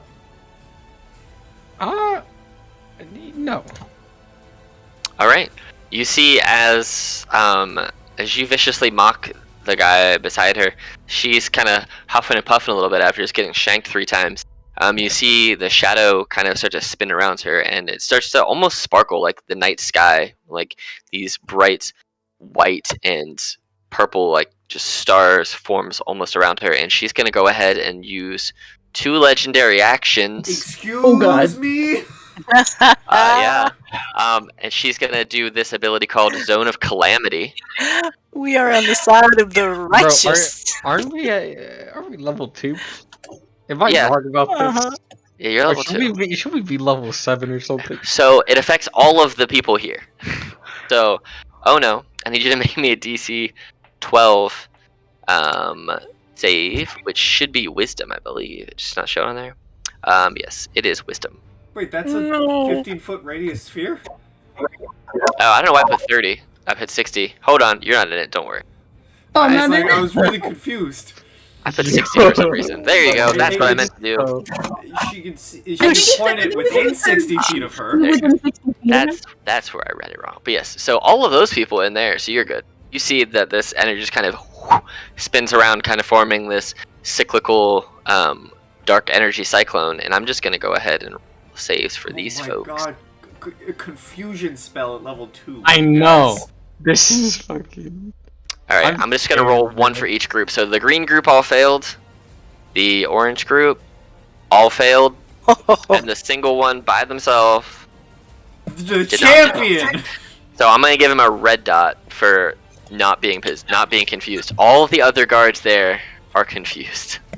You see that they're just like, you see the weird glaze come over their eyes, like they really don't know what they're doing. It is now his turn. So he's seeing what's happening. He sees you, Greenie. He is gonna take off running. He's gonna use his action to dash this way. He's gonna get to right here. As he gets to right there. Naf. Yeah, let me calculate my range again. Wow, he's still in range. As he's running that way, you can hear he's yelling, "Commander! Commander, we need help!"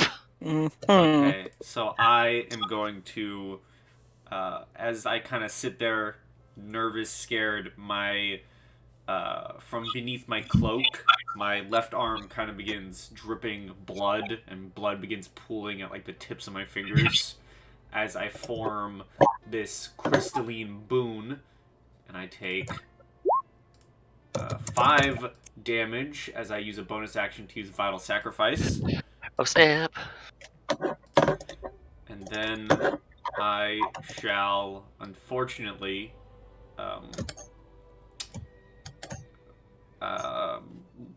invisibility, that's the word, will be dropped.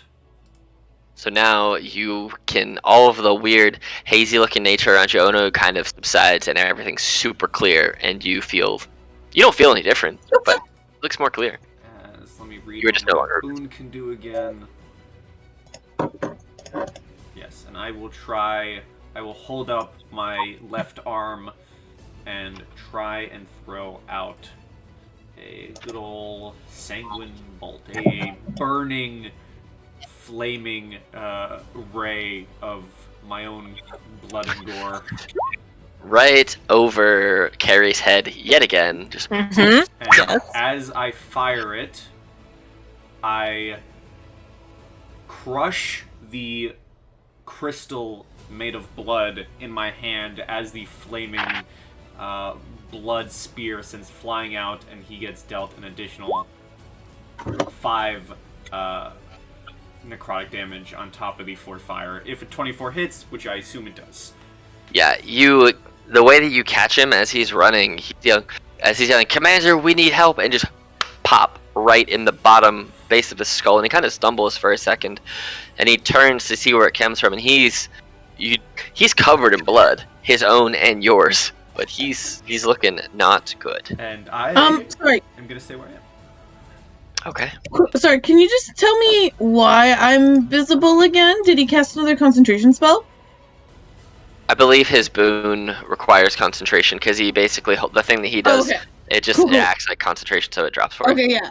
I didn't realize it was, yeah, that's what I was just, I was confused. Well, Cool. Oh, good.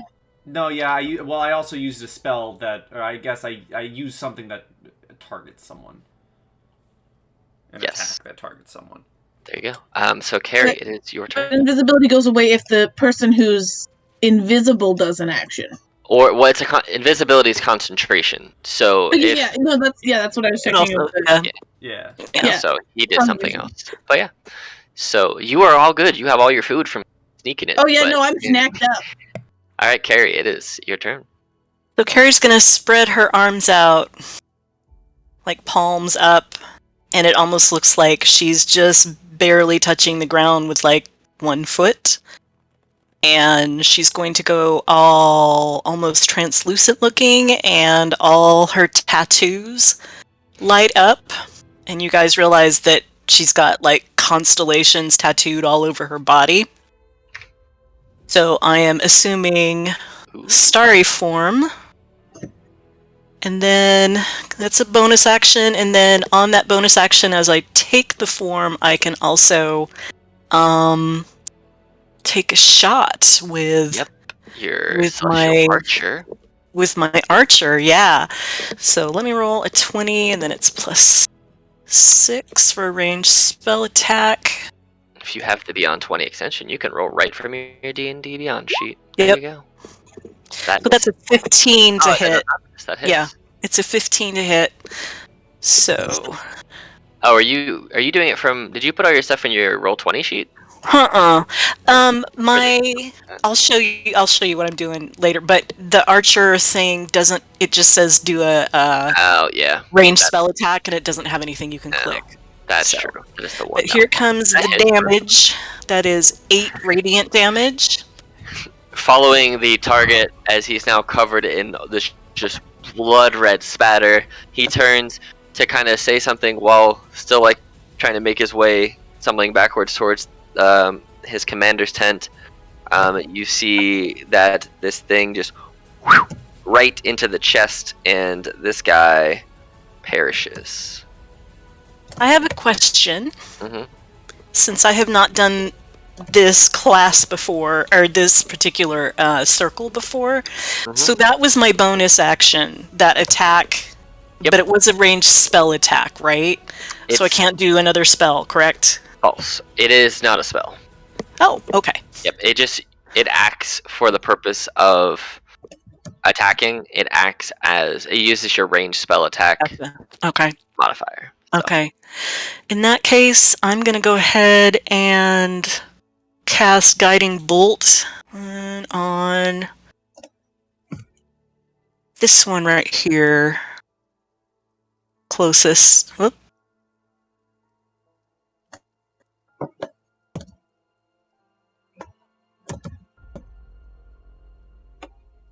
So let's see how this goes. 11 to hit. Which guy? This one. It will miss. No, this one right here. Oh, they all have the same AC. Okay. Yeah. All right. So the guiding bolt just kind of whizzes past his ear. He's just looking confused. Just like, oh, okay. Yeah. That's my turn. Anything else on your turn? All right. I'm just kind of hovering there. All right. Oh no. Oh no. Okay, can you remind me what the dots mean? On these guys? The green dots. That's just how I'm putting them, so that I didn't have to roll 17 initiatives. The green dot is that is the group of 17 in initiative. The orange is the group of 2 in initiative. I'm just grouping them that way. It's just for me to group for their initiative. Okay. So it has no effect. They're all confused though, but it's just so I know who is in which initiative group. So. Okie doke. Well, there's not really a whole lot I can do because I can't get close enough to like hit anybody. Oh, I have a javelin. I can get close enough that I can yeet a javelin. Yeet. So I'm pretty sure when you go into rage, you can move an additional movement as you turn into your rage. Yeah, up to half your movement. It's one of the Tasha's special things. There you go. Nice. Oh. So whatever your Okay. movement is, you just get to add another on top of that as part of your rage. So it's like Oh. movement and a hafe. So Then I can make it to this guy. there you Yeah, go. so I will rage. That is the thing I wanted to do. I will rage. Okay. I would like to rage, and I'm gonna go up to this guy, and I'm gonna take my great axe that I had from before, and I'm just gonna do a smackety smack. Perfect. Do it. A 12 That's will a 12. only miss. Yep, I just run up, and I'm like, ah! And then just whiff. That's really funny. I Also, would just like to so rage. Oh wait, hold on, never mind. you know too, if you're looking at your D&D Beyond sheet above your Wisdom modifier where it says Beyond 20, if you click on it, there's a little thing in there. A menu will pop up, and it will say Barbarian Rage, and you can turn that on. Oh, So that yeah. when you hit- Oh, I thought. Wait, it has it toggled on. Oh, well, if it's toggled on, that's fine. It'll add it when you hit. So Cool. all right. So it's these guards. They all have to pass the confusion check. My test. Yes, they're all jacked up right now. Let's see. Confusion. It is a DC. First of all, they have to roll a D10. So I'm gonna roll 3 D10s, and we're gonna see what happens. For 1, 2, 9, 5, and 4. Ooh. The first guy can do what he wants, and the second 2 can't do nothing. So this first guy, we'll say, this was this one. He sees her there, but he also sees you coming to attack his friend. So he Go for it. he doesn't know that the rest bro. of the people are jacked up. So he's gonna move here and try and take a spear attack at you. Yeah, he is. Come at me, bro. 21 Okay, yeah, that hits. for it is only the first one. Yeah, because it's not both. Yeah, it's the 6, not the 8. So he just rolled really well. So you take 7 reduced to 4, because I like to round it on the up way for both Does- you and them. Does Bulbara get attack of opportunity? She does not have her dagger out at this time to stab. So, but it is her turn now. And seeing that he just ran by, she is, however, going to... Yeah. You see Balbara as she looks at you go, neat, and she herself just disappears. And you don't know where she went, but she's currently disappeared. Alright. Great. And that's her turn. The others are gonna roll on their D10 life, see if they get anything out of it, because they're also confused. 7, 2, 5, 2, nothing, 5, nothing. No creature. It has to attack its friend, its own person. Mhm. And it misses. So, Greenie, it's your turn. Okay. Well, first off, I'll once again cast Vicious Mockery on that one this time. The one up top. The bottom one still has a disadvantage, right? And he's confused. It does until next time he makes an attack, yeah. I forgot to Yeah. roll saves for all of them, so I'm just gonna roll 2 quick saves. I'm just gonna do it as 2 saves, because 1, 2. They all passed, so they're no longer all confused anymore. They've all passed. Okay. Well, I'll cast Vicious Mockery on the top one. Okay. Wisdom save on that boy. And I'm also He going... fails. I'm going to give Bardic Inspiration to Ono. And Oh no. Ono starts to sort of get this, faint smell of something really delicious food coming from these people in front of her. I love it. Oh my god. So good. I am inspired to cook with the meat of my enemies. I mean, I'll ew. move here, and that's my turn. All right. I'm gonna say you don't know what it is or where she's going, but Balbar is gonna use one of her legendary actions. Okay. You still don't see or nothing. And it is Naf's turn. Cool. I'm gonna pivot up slightly. Pivot. Pivot. And I'm going to, once again, my left arm begins bleeding, blood begins forming at my fingertips as I take... Let's find out. You really are gonna kill yourself, huh? Yep.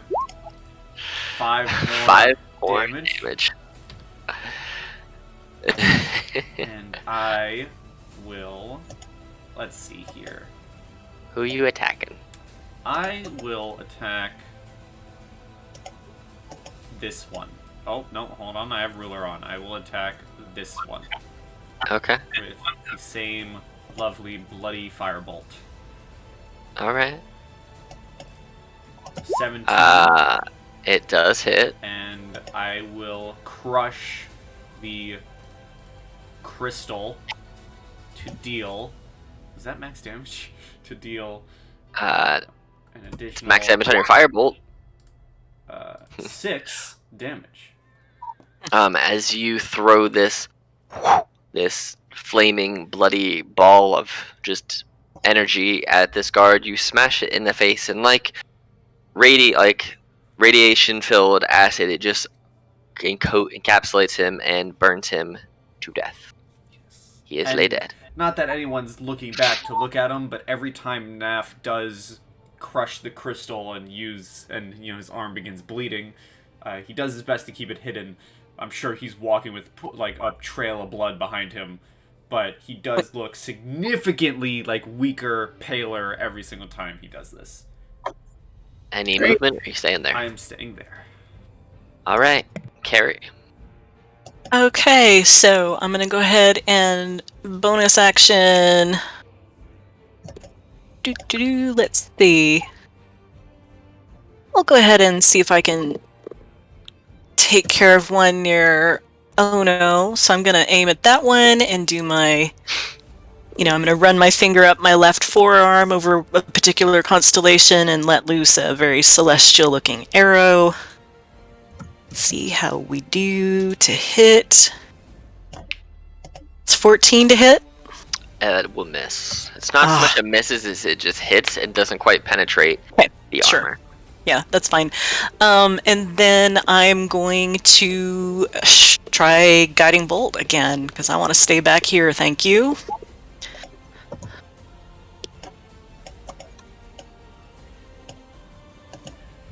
That does 18 to hit.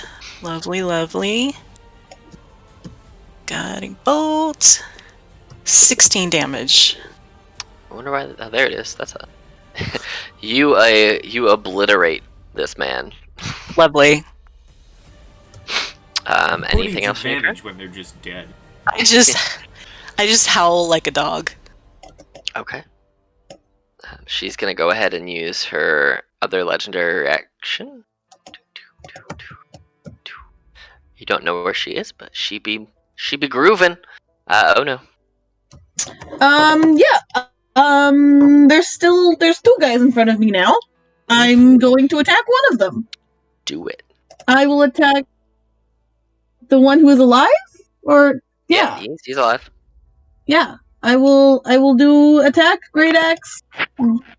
Just go. hits. Oh. Woo! Yep. 8 damage as you slice down with your great axe. It just severs this man's limb off, and he starts bleeding out, falls to the ground, dead. I do a really gross of how I'm gonna cook with it, and then I'm like, ew, wait, that's gross, as I think about it for a second, and I'm like, why do I feel inspired to do this? Any movement or anything you want to do in a bonus action? I don't think have a bonus action. Okay. But I'll move up to the next guy and just be like intimate. All right. So this guy, seeing that you just rolled up on him, he's not confused anymore. So he's just gonna go ahead and try and spear attack you for That a makes 7. sense. He's like, ah! That does not hit. He misses. All right. So Balbara, who was hidden with her ability, she drops invisibility, and you see her run right to the doorway of this tent, and you hear yelling in some very spooky language, and you see floating out of the top of this tent is the commander, and she's almost like the shadow is extended from her, gripping him by the throat, holding him up in the air, and then she raises her second arm, and a second shadowy extension, almost tendril-like, starts to extend from her, and those two primary tendrils kind of split off, and you see there's 8 to 10 more smaller tendrils coming out of the 2 larger ones, and they all latch on to different pieces of this commander. And then you see that she starts to float herself up in the air to kind of make eye contact, even though they're still 20 or so feet apart. And she just starts chanting, and you see for the few seconds that she's chanting whatever she's chanting, does anybody speak deep speech? Damn it. Nope. Yes! I'm gonna. How far away are you? That's my I'm real far. question. He's You are- close enough, God. You're 115. 100. I'm gonna say because it's in your spell range, you can make out bits and pieces of it. And in deep speech, you just hear her say, "The blood of you and your ancestors is on your head," and just rips this man into about 30 different pieces and just scatters him across the battlefield. It's like the Thinker's death in Suicide Squad. Just rips this man, just pieces of him go everywhere. And she turns and she sees all of you, and she's gonna start making her way. I'm literally doing the golf clap. Good. Yes. These 2 venture guards, one of them just saw you take out his coworker, Naf. So he's going to use his action to dash, and he's going to get to right there. Oh, no. We don't like that. And then this one is going to step over here and try and flank you, Ono, to try and, do something helpful. Oh no! He hits you, but your shell is so hard and so shield-like for you that it just hits it and just kind of dings off. And you see the guard, and he's like, "What the hell are you doing? Stab her in the legs!" Greenie, it's your turn. Okay. I look back over to Naf, however you do.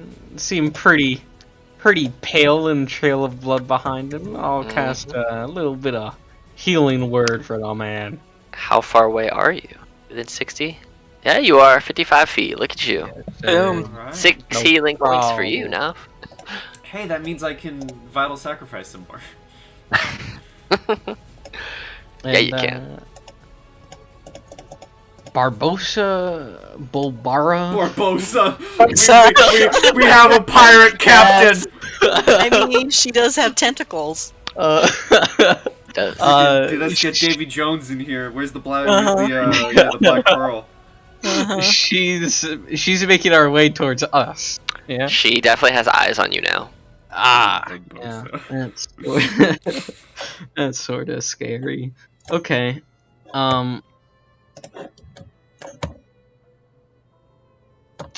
Oh, I'm dead serious that I'm golf clapping. Is this guy alive? Is this a dude? He's alive. Yeah, he's alive. Oh shit! I'm not gonna back up. Yeah, that guy's coming after me, man. I just blew up his buddy. Uh-huh. I'll do a little vicious mockery towards that guy then, because that's the only thing bards can really do. You gotta take magic, initiate, and get a couple more spells. Honestly, man, early game bards. Well, he fails.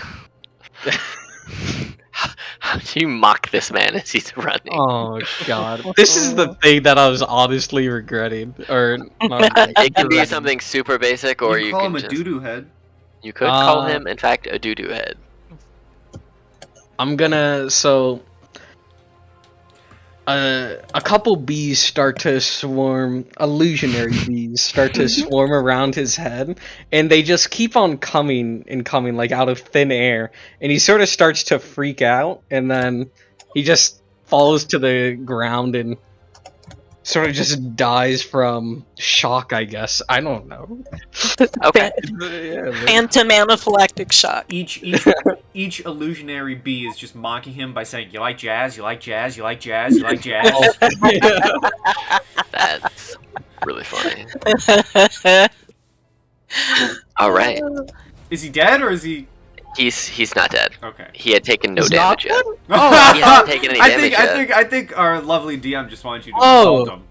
I thought. No, okay. I just wanted you to insult him. Oh shit. That's all. No, I can't come up with an insult. No, you were. I'm not that clever. All right. She is gonna use. Actually, hold on.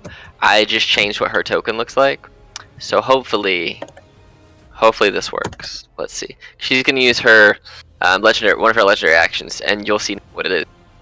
2, 3, 4, 5, 6. She's gonna go right here. Hold, please. She looks like this, basically.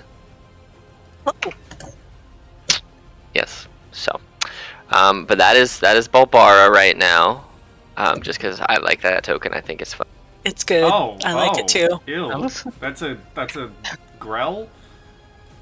No, it's just a thing I found that has tentacles. That's all. It is Nof's turn. Cool. I will.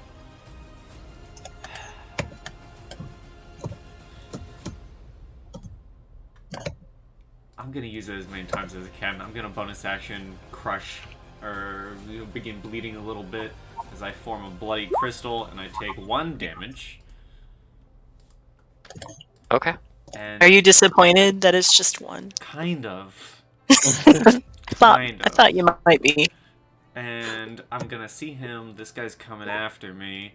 I'm going to not describe what I do with the spell yet, in case it fails, because I have something fun. But I'm gonna try and cause fear. Ooh, wisdom save on this guy, huh? And you're within 60 feet of him? Yeah, I'm within 50. Excellent. Luda. These guys can't pass wisdom saves apparently to save their life. Yeah, they really Literally. Okay, so I hold my bloodied hand out towards him and cause fear, and I'll put it in the chat. The lamb. And love me some necromancy spells, and I, as I have my one bloodied hand pointed out towards him, I grab, with my other hand, you know the bandage I have over my left eye? Mm-hmm. I remove it, to reveal a, deep green, glowing eye socket. Oh! And there's no eye, but there is this deep, greenish glow coming from it. And as the mortality within him begins awakening, my face kind of takes a skeletalized visage. And as I hold my arm out towards him, I just mutter a few words, both to myself and to him.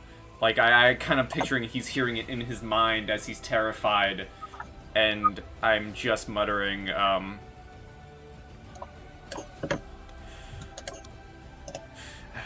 his will overtake you. See his visage. Be afraid. And that is my turn. He is appropriately afraid. I think Ono's like a little bit afraid as well. Not like functionally, just like the fuck? There you go. Carrie. Did you hear it? Your turn. I don't think it's one that's mental. I think it's one that he just yells it out. So it is possible. I am speaking it out, but I'd like to imagine he's not seeing my mouth move. He's seeing the skeletal visage replace my head, and I like to imagine he's like it's hitting him in his mind. I'm very much saying it out loud, but I like to imagine he's not hearing me say it, rather than he's so much hearing it within his mind. Got it. Seeing the horror of my face. You all hear it if you're in range. Okay. That's what I was wondering. I would like to call out to Bulbara.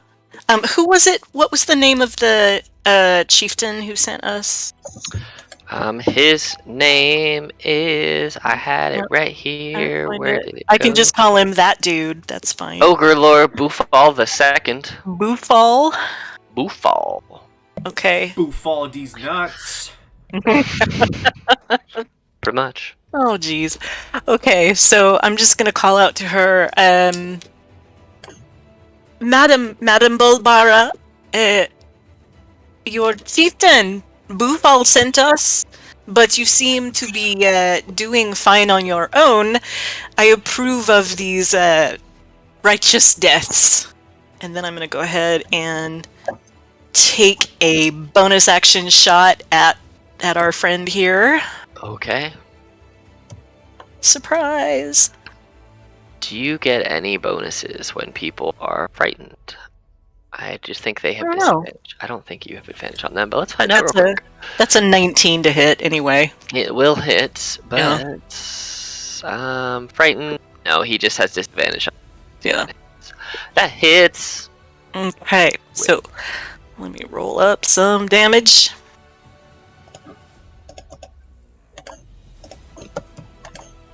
Seven. He's still standing. Okay, then I'm going to go ahead and stride forward and pull out my scimitar and see how that goes. All right, do it. That 13. misses. You go to swing on him, and he just he's cowering in fear from Knopf, and it's the right angle. Just ding. Your scimitar just bounces off it. Alright, so I'm just menacingly in my star form over him. All right. She's gonna use her last legendary turn and 5, 6, moving closer. And as she gets closer, you hear her yell, "Die, die! Everyone must die!" Oh, good. Oh no! Really don't like that. Oh no. Yes, is your name. Best name. I guess I'm just gonna swing at one of the guys in front of me. Do you want to do it recklessly so you have advantage, or? Can I do that yet? At level 2? I think maybe. I want to say that I definitely thought that was a later thing, but maybe I'm wrong. It's a level 2 thing. Oh, Reckless. it's a level 2 second thing. danger Great. zone. Yes. Cool. I just associated it with my level 3 stuff I was getting. Yeah, it's reckless. Let's do it. I mean, they have flanking advantage on you anyway, so. Right? Right. So which one you attacking? The one above or below? Orange or green? Are they both evenly hit? Yes. Okay, then the one on the top. Okay. Roll me that at advantage. If you hold shift and hit roll for the attack, it will roll it at advantage. And control is for disadvantage. Bam! 24. You just turn and just spin your great axe into this dude's gut. Nice. For 7. Jesus! Yeah, you slice the man in half. The man is no longer alive. He's just turned. Separate this man. He's dead. And then I just turn around to look at the guy behind me you're next. He is not excited for the future. It is his turn, so he's gonna. I'm gonna say he's actually. I'm gonna do a wisdom save on this man. He's pretty scared of you. He's just gonna attack regularly rather than recklessly. He wants to not die. So, Well, he gets advantage of me because of my reckless attack. Yeah, I mean, I was gonna say He also has yeah, a crit, he's scared, so he just happened to roll a crit. So you get 8 damage reduced to 4 as he goes to stab at you, and he hits you out of fear. It's just like perfectly hit. And he's gonna try and run away. So you get an attack of opportunity if you want. Hell 3, yeah! 4, 5, 6. So Hey, Sal, you hit him. Attack. 11. You catch him in his legs as he's going to run. You basically detach them above the knee, and he falls to the ground and bleeds out to death. I just snarl at him. Yeah, he's dead. Yep. You just shall we say? So cool. So it's not a big deal right now, but remember, you can't have a shield and X at the same time. You can't have the shield. Yeah, I realized that. Yeah, my AC is 17. Yeah, you're good. They weren't hitting you very hard anyway. Well, the crit hit, but All right, Yeah, so no, yeah. she nothing was close in either direction. It was either it very much hit or very much missed. All right, cool. Yeah. So seeing that everyone's dying, she is going to go ahead and she sees you, Greenie, because you're the first one there. She's going to go ahead and make 2 Eldritch Blasts at you. Oh, fuck. 1, 2. 15 and a 16 on you, Greenie. There you go. For a total of 17 force damage. Just and then she's going to use her movement and walk right up in your face and just lean over, drooling. And you hear, die, die. Everyone must die. Greenie, it's your turn. Yeah. Wow, okay.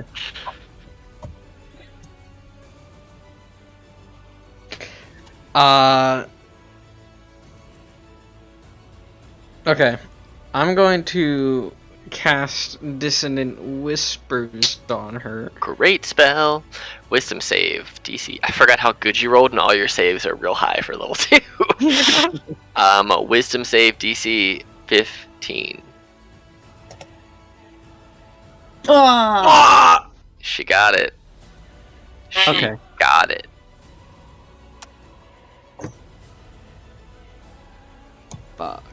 Anything else you want to do on your turn? I'm thinking.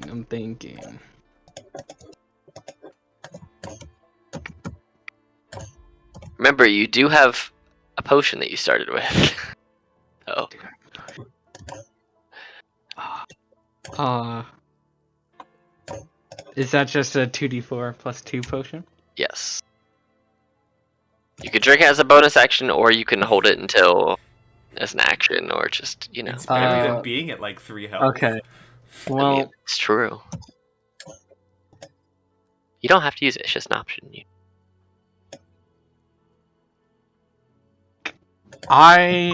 Who did you give your snacks to earlier? They give temporary HP. Oh, me. Just to yourself, yeah. Who did you give snacks to? Because you have 2 of them that you gave out, and they're bonus actions to eat. I assumed that I just have them for now. Oh no, sorry. Oh, the temporary HP.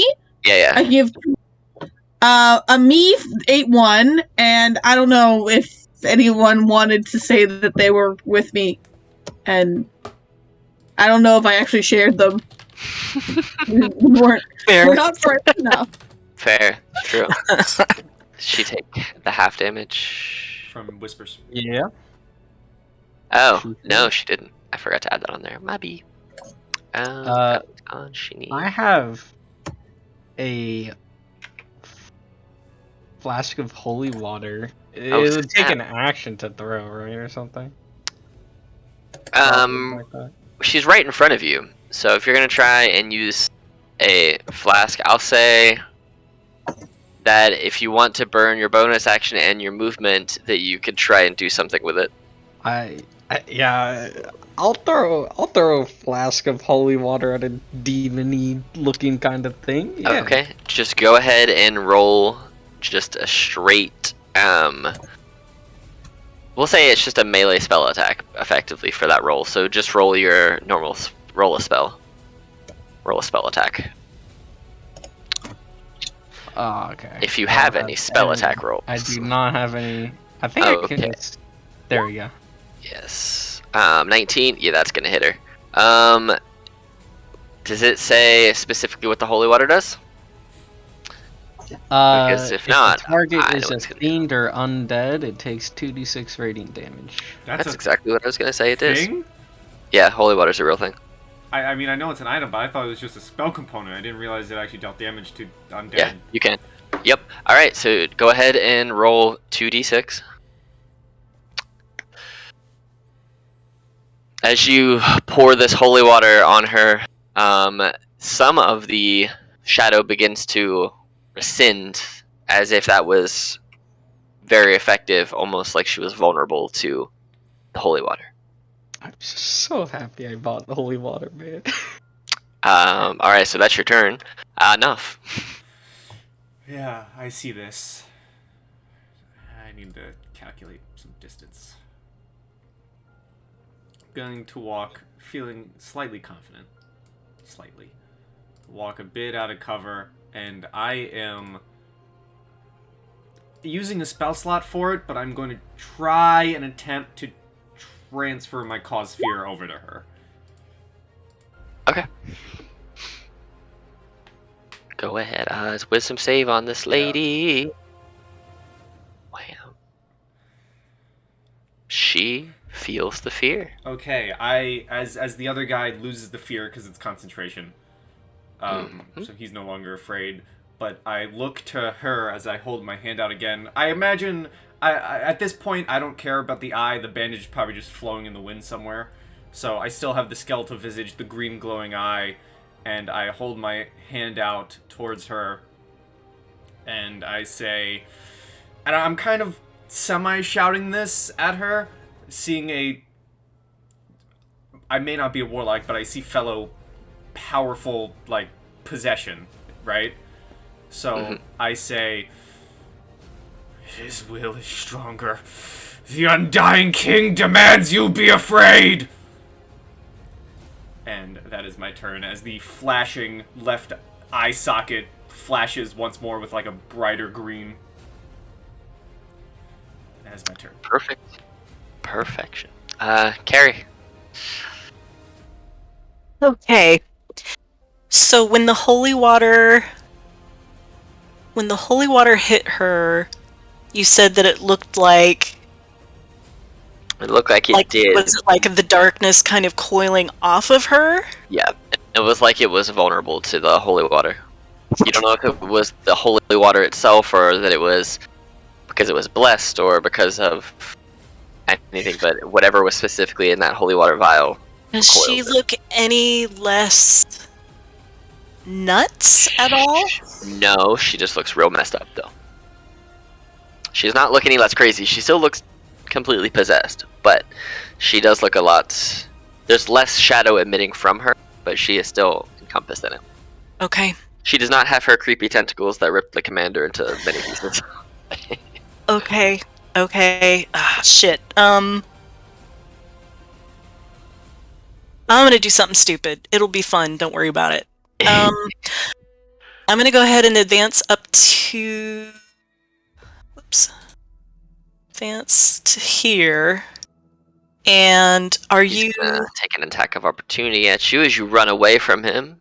Oh, was I that close to him? I didn't think I was... Oh, I was, wasn't I? Okay, yeah, that's fine. You That's fine. that guy. He's You're not right. feared anymore, so he rolls a 17 for 2 damage. Okay. Okie dokie.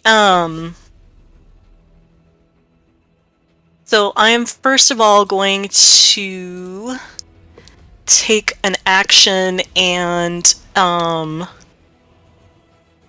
put my hand on to Greenie's head and just say, retreat if you can, friend. And 8 points of healing for you. And then I am actually going to... And I'm still in my starry form, and if for flavor, if I can kind of make it even more luminous, more radiant, I'm going to take her face in my hands. And just look at her and say her name softly, and just say, "We have been sent here to help. We will get you out safely. We will take you home. The compassion of Melora, she is with us tonight.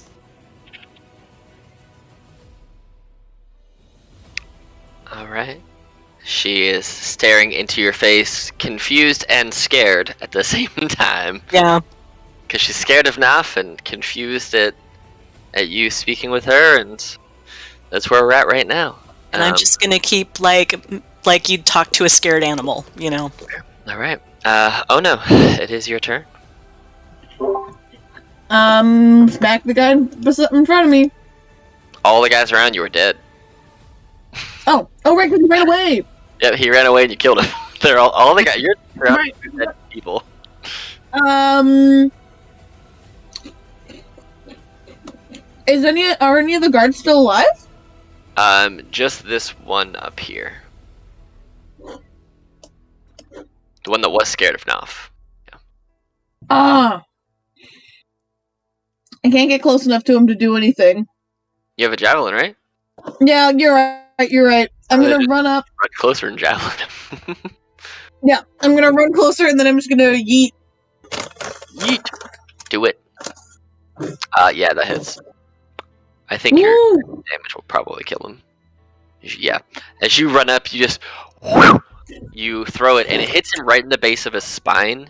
And you had like this perfect spiral, and it just kept going and going, and dug through his spine, and pinned him to the ground, no longer in the land of the living. So, but yeah, I just give up a battle cry, like ah! Yeah. All right. It is Balbara's turn. She is currently scared of Naf, with her face being held by Carrie, with a very beaten up Greenie in front of her. She's gonna look at you, Carrie. As you hold her, she's gonna lift up her and whisper something in deep speech. And I need you to make for me a DC 12 wisdom saving throw as she tries to cast Hold Person on you. Okie dokie. Oh! Oh. She whispers something, and you feel like this strange grip kind of overtake your body for just a short moment, and then it just doesn't quite take the hold that you think she was probably expecting. And she still has this look of cowering fear in her eyes. And I'm just saying, it is alright, yes. I know you are scared. I know you want to hurt everything. You are safe. You are safe. Greenie, you are up, good sir.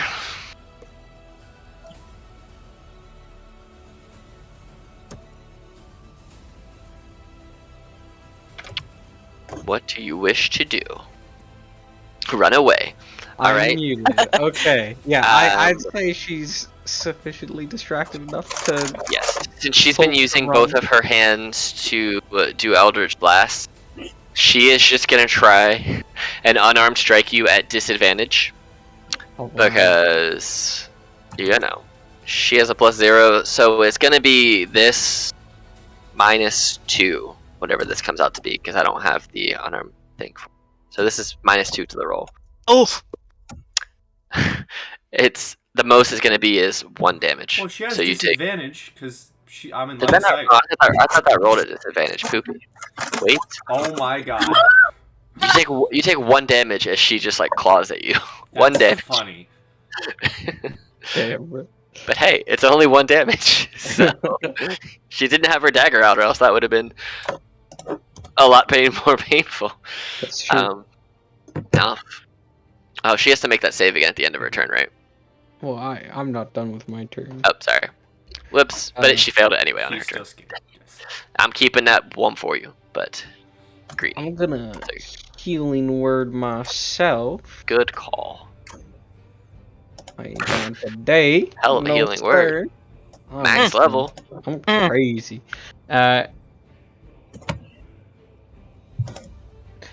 So can I like viciously mock the shadow and not her? Like, is that? Yeah. Yeah, you see that alright. she's more of like completely possessed by it. So whatever is being said, seemingly is being said to the shadow, speaking in deep speech rather than common or goblin, whatever she normally speaks. Then I would love to just try to overpower their own like die kind of words and just like tell them to shut up, man. God damn it. All right, DC 15 Wisdom save. She has disadvantage on her next attack and takes 3 damage. She is looking like she's on, like the shadow is on Death's driveway, right at the door. Not at the door, but on the driveway. like on the steps out front the door at the driveway, that little side split that walks from the driveway to the door. She's like right in that little walkway. Podcast I was listening to today was saying, yep, he's got like a Adirondack chair just parked right there outside the door. Yep, pretty much. She's getting to that chair. Uh-huh. She's close. Nath. Begin walking forward a little bit, imposing my presence of fear. And flavor-wise, I like to imagine as I'm walking forward, the shadow sees... I'm less humanoid and less human and more skeletalized as I begin walking closer. And as I begin walking closer, I'm going to swap to deep speech. Oh, snap. Because I can speak that. Oh, snap. And I will say to the shadow, "You are weak and pitiful, and nothing but an ant compared to the power of the Whispered One." And end my turn holding the fear. Okay. Alright. Carrie, it's your turn. I'm going to just call out, do what you will to the shadow, but do not hurt her. Do not physically hurt her. And then I'm just going to I've got a hold of her face. I don't want her to feel like she's trapped. And I'm going to switch to Celestial and just start a prayer to Melora. Just very soothing, very radiant. And then I just intersperse that with Bulbara. Bulbara? Alright. Come back to us. You're safe. Alright. Oh no.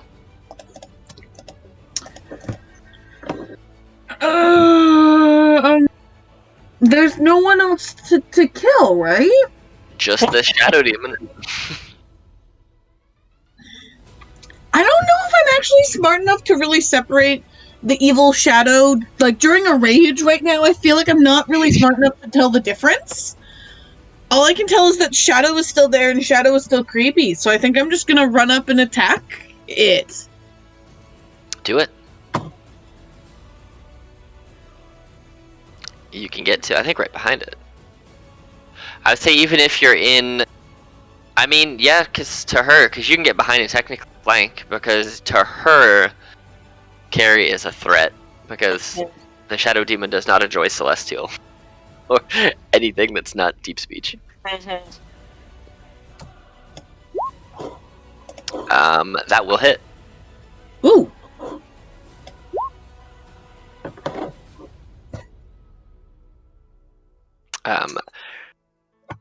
So as you sprint over and you hear this chanting and you see the shadow a little smaller than it was a few seconds ago, you slice your axe down through, and it's strange because you're expecting it to connect with musculature and bone, but it seems to pass through almost like you're just like waving it at thin air. But as you catch it, it's like the shadow kind of rips off of her goblin form and it kind of attaches itself to the end of your axe, and then falls like this black tarry liquid to the ground. And you see that Balbara, in her now goblin form, falls to the ground unconscious. Oh, And I want to her try to break her shadow- fall. Yeah, you can totally break her fall. Yeah. So, she falls to the ground, very much unconscious. So if you want to try and roll a medicine check to stabilize her or anything like that, you are more than welcome. Because she is I currently will- at 0 HP and unconscious. Yeah, I'm going to use one of my potions. Give it to Okay. her. All right. Is the shadow like still a part of her? You see that the majority of it you reclaimed from her, but a small little bit is there and seems to climb into her. As far as you can tell, it may never be able to fully be separated. And those of you who are magic will know that sometimes, when people make magical contracts with something else, the being that they made the contract with, there's always going to be a little piece of them inside the person they made. Like, the patron will always have a piece of themselves So inside. is there like a piece of shadow that's just like chilling in the area? Just a little bit. Yeah. I'm not saying that this is going to have any effect, but what I would like to do is just follow it around and try to smash the shadow, like not her anymore. Stomp on it. Yeah, just like, stomp on it or like poke it with my javelin or like just like dumb following it around poking at stuff. All right. Yeah, you just run around, you keep slashing at it, poking at it, and eventually it seeps into a hole in the ground that it finds. Yeah, that seems like a smart thing for it to do. Yeah. So you guys were able to disperse the shadow from her, ripping it from her and removing her from its current possessive grasp. And we're going to go ahead and take a... You guys want a 5 or a 10-minute break? Tell me. I'm good with a 10. And All would be good, yeah, please. I want to eat some banana bread. All right, cool. Let's do a 10-minute break, and let's come back at 51. So we'll be back in like 10 minutes. 10 Perfect. minute break. Pause. All right, so we're back. You guys just saved Balbara and healed her. She's very unconscious. You said She's like, you guys just saved, and I'm like, wait, is this like a video game where we can hit save? Where's the grace point? Grace point. No, you guys saved Balbara and then healed her up, but I mean, she's unconscious just from being exhausted and being possessed, but she's not in mortal peril. I think Naf probably collapses in a similar fashion. He looks exhausted as well. He just used a lot of power, and he is absolutely dripping blood everywhere, so he kind of collapses to the ground a little. And kind of tries to cover his eye with his still bleeding left hand. 10-ish seconds after I smash the thing away from her, I go, oh fuck, and scare myself back into my shell and go onto my back, and I just roll back and forth a little bit. I'm just looking around like, I've got this little battered goblin woman. Naf's over there bleeding out. Ono's on her back again. Greenie? Are you alright? Greenie, in the span of 10 seconds, Greenie went from like almost dead to like back to completely normal. But are you completely normal though? You got that one slap damage. I've got like a little bit of a bruise on my arm. But emotionally. Yeah, he's fine. He'll live through this. Don't worry about him. All right. So it is getting quite dark, as you can probably see. You still have the light around you, but if you go anywhere outside of where these lights are, it's basically nighttime at this point, because you guys snuck around for a while. You watched her destroy a lot of the camp, then you fought her and saved her. So you guys are welcome to sleep here for the night. You go camp in the swamp. Did this look like, when the doors were opened, did this look like a mess hall? Yes. Okay, with still covering my eye, like, I'm sure the green glow's kind of peeking out from behind my bloody fingers a little bit. I kind of struggle to get up, and I begin just, like, rushing towards the building. Okay. probably leaving another trail of blood behind me as I walk. Mm-hmm. So you got a mess hall here, and you have a whole bunch of tents down here too. If tents are more your game, and you have cages with the dogs still in them. Yep. I'm going to use my gust cantrip on Ono again in that way that I did before. Like a rollover. Yeah. Yep. Best use of gust. I know, right? So you just start rocking back and forth. Then with a little bit of Mhm. extra oomph, you go. You just roll back over. As I get to the doors, I'll kind of reach into my pocket using my right hand, and I'll fumble with it a little bit. And I'll pull out a torch and quickly light it, and then get back to covering my eye with my left hand, holding a torch with my right as I go into the mess hall. All right, you should be able to just walk it. Let me put some light on you here. Boop boop ba-doo. Actually, we're just gonna do it this way. Yeah, because there isn't really that much light in here. We'll do it this way. Here's what I'm gonna do anyway.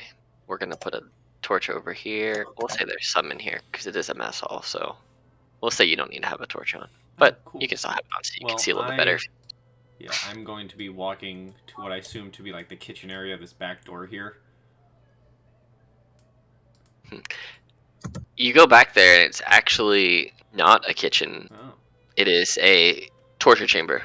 Mm. Table covered in blood with lots of different torture devices in this room.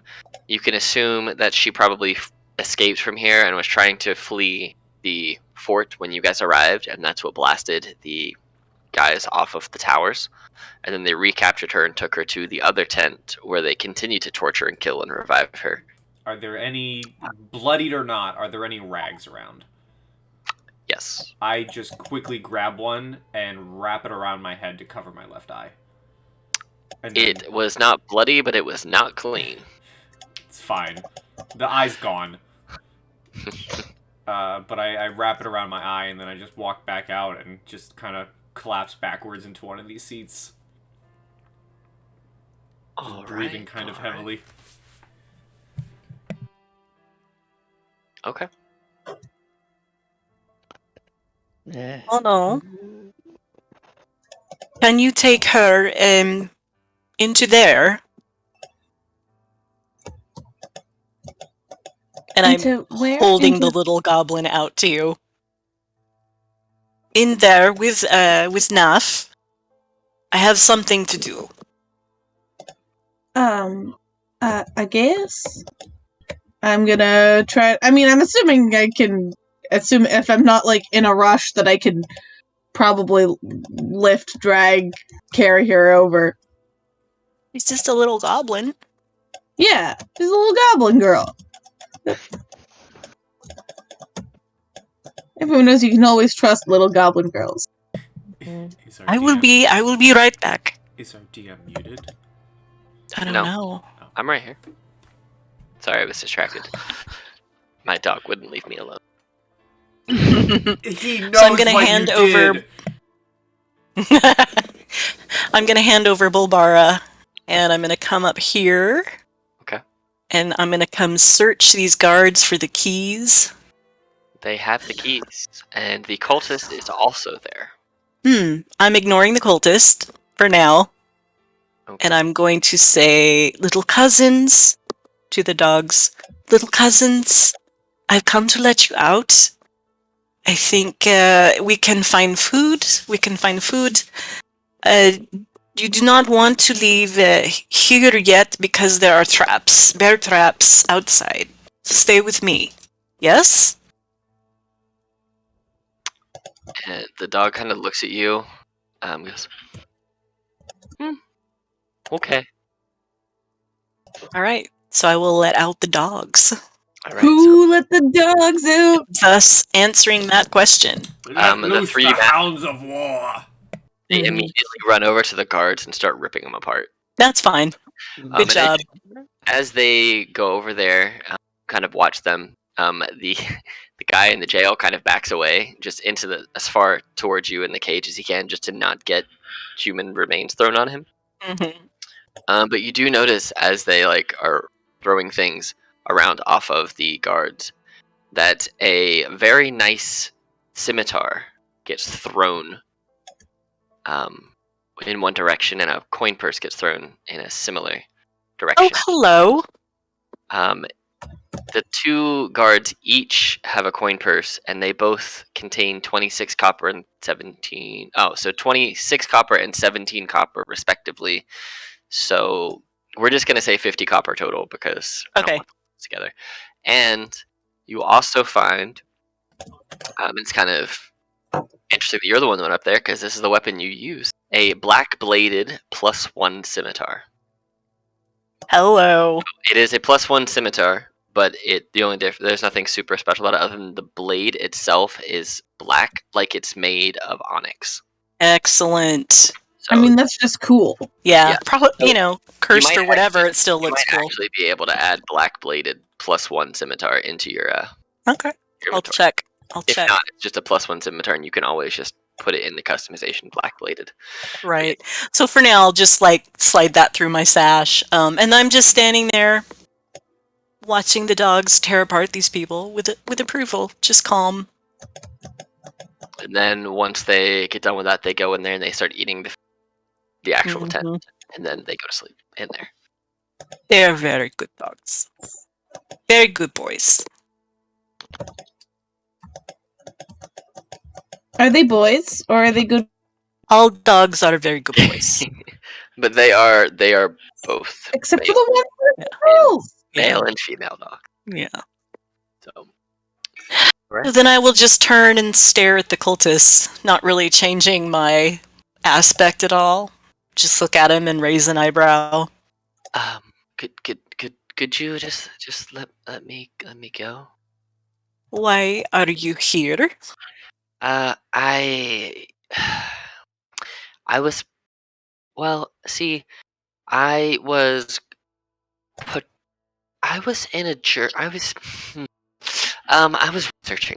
Yeah, that's what I was doing. I was researching in the Broken Vale Marsh, looking for stuff. But since I'm not necessarily what you would call human, and he kind of takes his helmet off or his headpiece, and he definitely looks like a very pale, very skeletal looking humanoid. Mm-hmm. If you want, you can roll a history check to see if you know.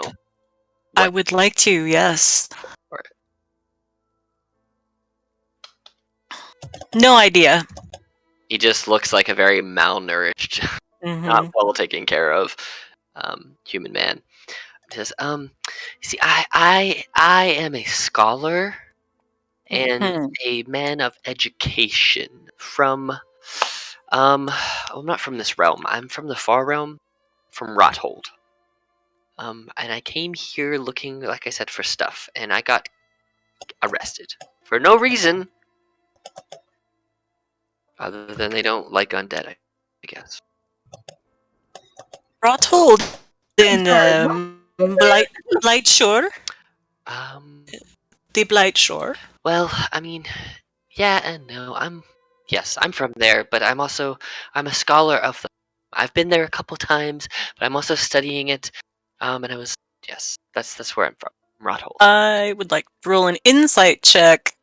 I don't care about where he's from, particularly, aside from the fact that I know Rothold pretty well. I just would like to know about this getting arrested for no reason business. Okay. Roll an insight check. See if you glean. Whoops, I think that was investigation. Sorry, let me do insight. Twas indeed. Good roll, though. Mm-hmm. Not so good. Alright. He seems to fully believe that he was arrested for just being different. Yeah, okay, so to his mind, it was for no reason. Sure. I mean, you saw these people torturing a goblin. Yeah. So his story might add up. Very true. Doesn't seem like he's lying. He's in a cage. Yes. He can't go anywhere. So. Did you see what they did to the goblin woman? Did you observe? I only saw when she was outside of here. They beat her when they drug her in. But it seems that they got what they deserved. Especially the All guy right, who stabbed the I let dog. you go. He's gonna walk over to the guy who stabbed the dog Yeah. and just stomp on his head a few times, or the remains of his head. I like you. F you. And then he's like, well, I'm gonna leave now, so please don't kill me. Bye. And he just starts running very quickly away. Watch out for the bear traps. You see that he runs. He was gonna run up the tower, but then because he didn't expect the door to be open, but then he saw the door open. He's like, "Okay, bye," and he just takes off out the front door. And I am yelling, watch out for the bear A traps. few, like 30 seconds go by, we hear, "Ah!"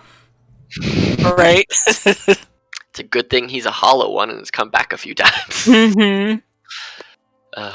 But yeah, anything else you wish to do for? I assume you go to sleep for the night, Carrie. Loot these bodies. One has a holy symbol on it, the cleric, Mm. and it's not to a god that you recognize. It's not necessarily to a good god either, because they're torturing and bringing back a person from the dead over and over. And this other guy is just a standard guard. He just has a coin purse with 10 copper in it. All right. So. Well, I will come back and toss the holy symbol on the table in front of people and say, I have no interest. This is none of mine. But I found these, and I will put the money on the table. That is a total 60 copper. Yeah, and I used this weapon and found this. Does anyone wish it?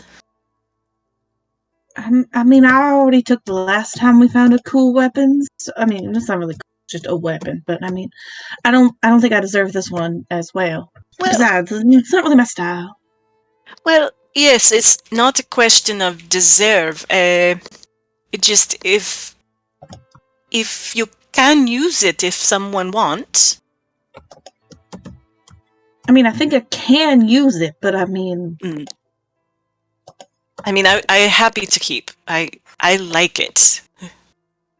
And I'm like, turning it over and looking at the blade in the light. Anyone have any complaints if she keeps it? I nod my head, and I would like to reach over with my non-bloodied hand and grab the holy symbol and see if I can tell what it is. Go ahead and roll a religion check. Religion. I added the scimitar to thing, and it is actually I should make it +1. It just says black bladed scimitar +1 in your inventory. So all you gotta do is click it to. There's no black bladed one per se, so I just named it that for you. Thanks. With this, it's from a. It's not a god that is common within the pantheons. You'd have to go and do some more research. It's not one that you've ever seen, so it's not one that you necessarily recognize. It's not anything from like your past that you've seen, but it's definitely to someone. It's likely not to someone good because it's got blacks and darker colors on there. But you imagine if they're continuously killing and resurrecting, probably not to a god on the lawful or good side of things. So interesting. So, anything else you wish to do for the night off? I assume resting. Yeah, I just look at the others as I grab the symbol. Are the others coming into the room? Are you guys gonna come in here? I assume everybody's inside now. Yeah. No. I assume I'm inside. I'm probably anxiously munching something. Those of you are. I Where want to did... be searching the tent where the commander? boss was at. Yeah. Oh, good call. All right. Good call. So you can go ahead and commander's quarters. All right. So go ahead and roll me a investigation check. Ooh. Good. All right. So as you walk around here, this place is just showered in, well, sinew and meat and blood. You see that there is a just regular like paperwork and office stuff and desks and a cot in here to sleep on and some clothes. There's also a wooden chest at the foot of his bed. It's locked and it is trapped. With that investigation check, you discover that there is a poisoned needle hidden in the chest's lock. So you can try and disarm the trap if you would like, or some other way to get the chest open, or you can... Wait, there's a poison needle in the lock? Yep. As you see this chest, you kind of look down to see if the lock, like right sticking out of it just a little bit, there is a long sliver of metal, and you can see there's a little chamber attached to it that's like when it would poke flesh, it would disperse poison into the flesh.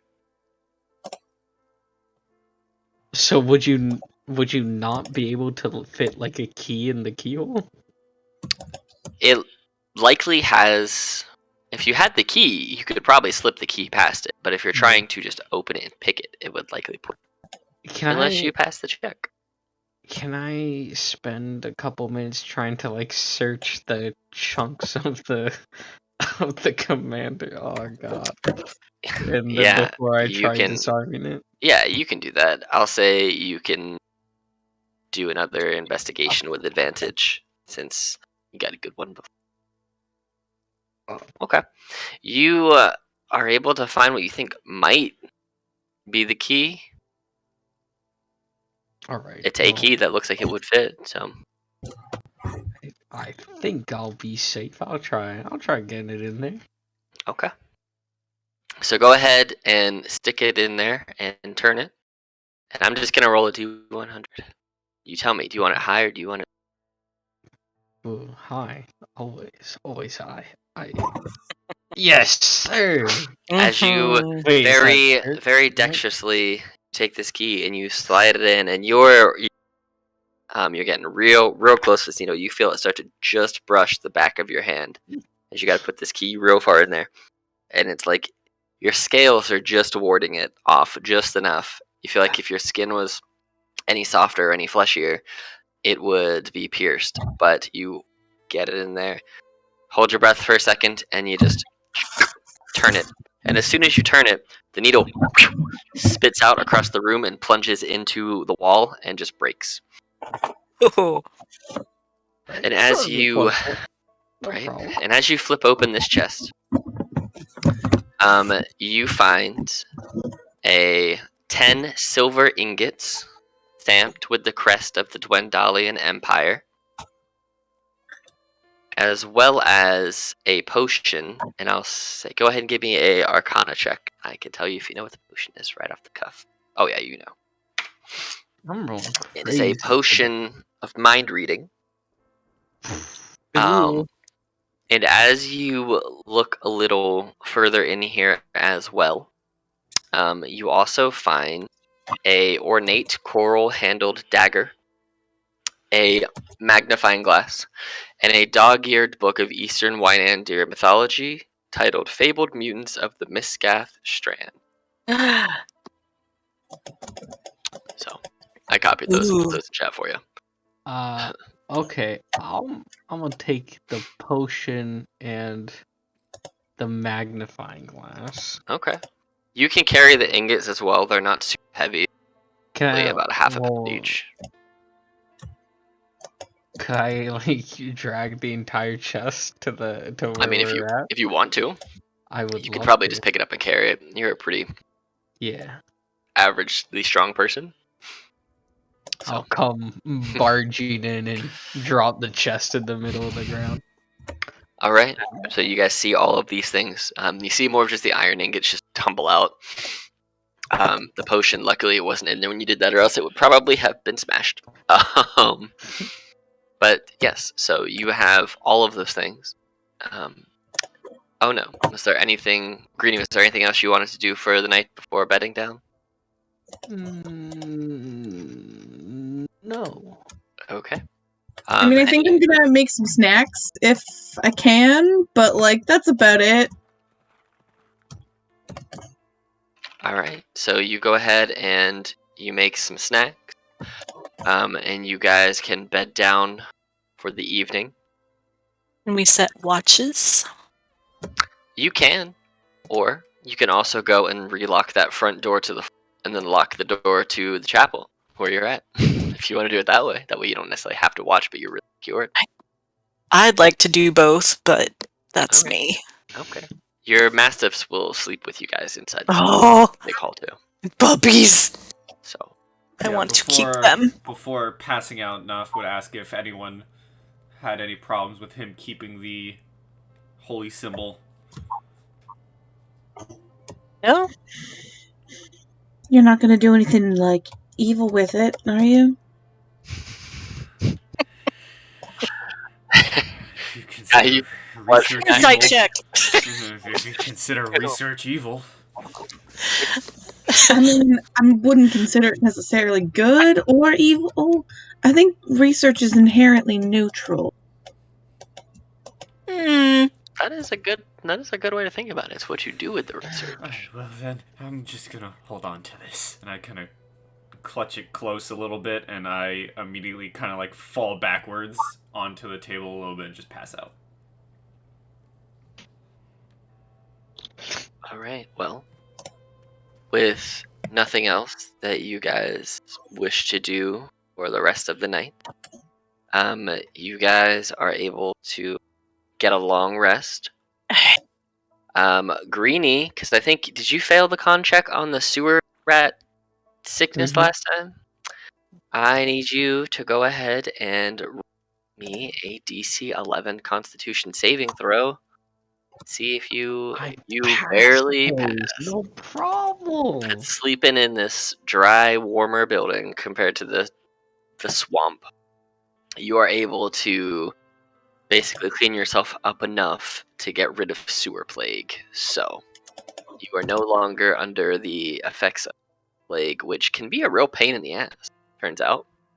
If you fail that enough, No longer you get plaguing you. right? You can keep getting levels of exhaustion every die. Only get Ugh. half HP back. Wow. Yeah, it's Nasty. You get it from sewer rats, man. But you guys all benefit from a long rest. So you get all your spell slots back, you get all your abilities back, all your HP back, and all that. Bulbara also benefits from a long rest. And the next day, upon all of you waking up, she is back to normal. Like nothing happened. She's looking spry, she's looking good. She's actually left and come back. She went and acquired the ingredients she was actually looking for without any trouble or hassle because there's no guards to arrest her this time. You guys wake up in the morning. You can have a nicer breakfast here than out in the swamp because they have a full kitchen. I definitely take advantage of this, and I make a very nice breakfast. And I'm trying to think of like who I like and give 2 hit points to. I don't know. Why don't I just? There's what, 3 people? Well, so those are ones they can eat at any time. They don't have combat. They can just swing it down real quick, and then they get to temp HP, which can keep them alive. You can just start a food fight and throw one. Yes. Yeah, great. I'll do that later. Okay. So while you're doing that, I actually want you to go ahead and make me a cooking check, which would be a D20 plus proficiency, so plus your I'm gonna say it's gonna be performance because actually no, medicine, because food is medicine. So a D20 plus 6. I love this so much. Oh my god. So the 23.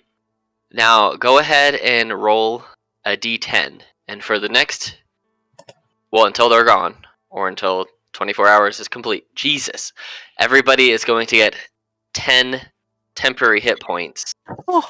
And these ones, unlike other temps, these you can stack temporary hit points on top of these. but only the one time. So if you stacked like the snack on top and got 12 total, once those were gone, it's it. You can't stack them. You can only stack on top of these 10 one time. So Incredible. So you all, once you benefit from your long rest, you all for the next 20 till your next long rest, or until you lose them, have 10 temporary hit points from the gourmet breakfast that Odo Holy made crap. for you this morning. What did you make? I just want to know. I'm not really sure what I had like available to make, but I feel like I would have had like a mixture of stuff. I feel like I would have made like an exceptionally good porridge. Like, because I feel like those are ingredients that like they would have had but not really necessarily known how to deal with, like with dried fruits and grains and stuff, and I just make like a ridiculously good porridge is what I feel like I make. Dang. I feel like that's kind of lame, but that's what I came up with. But it's So, delicious and it has like porridge. different dried fruits in it and shit, which they never would have done. Like Yeah. fruits and nuts and like weird spices. That, Heavy like, on you're, the like, cinnamon. Very heavy on the cinnamon. I love this. All right. So I'm you make rolling a d12. There you go. Do-do-do. So you guys get amazing porridge this morning. And you guys, Balbar says, well, with that, it's time that we go. And she starts walking with her tiny little goblin legs. Takes you guys back through a Broken Vale Marsh swamp. Leads you guys all the way through till you make your way back up here to Urzin. And where is my Urzin map? I had it. Did I? Maybe I didn't. Maybe I'm just making it up. I made it up. I totally didn't. Well, as we start walking, I tell everybody the star that spoke to me last night was Kostason. It is the star of Pelor. So today we give thanks to Pelor as we make our way back. Pelor's alright, I guess.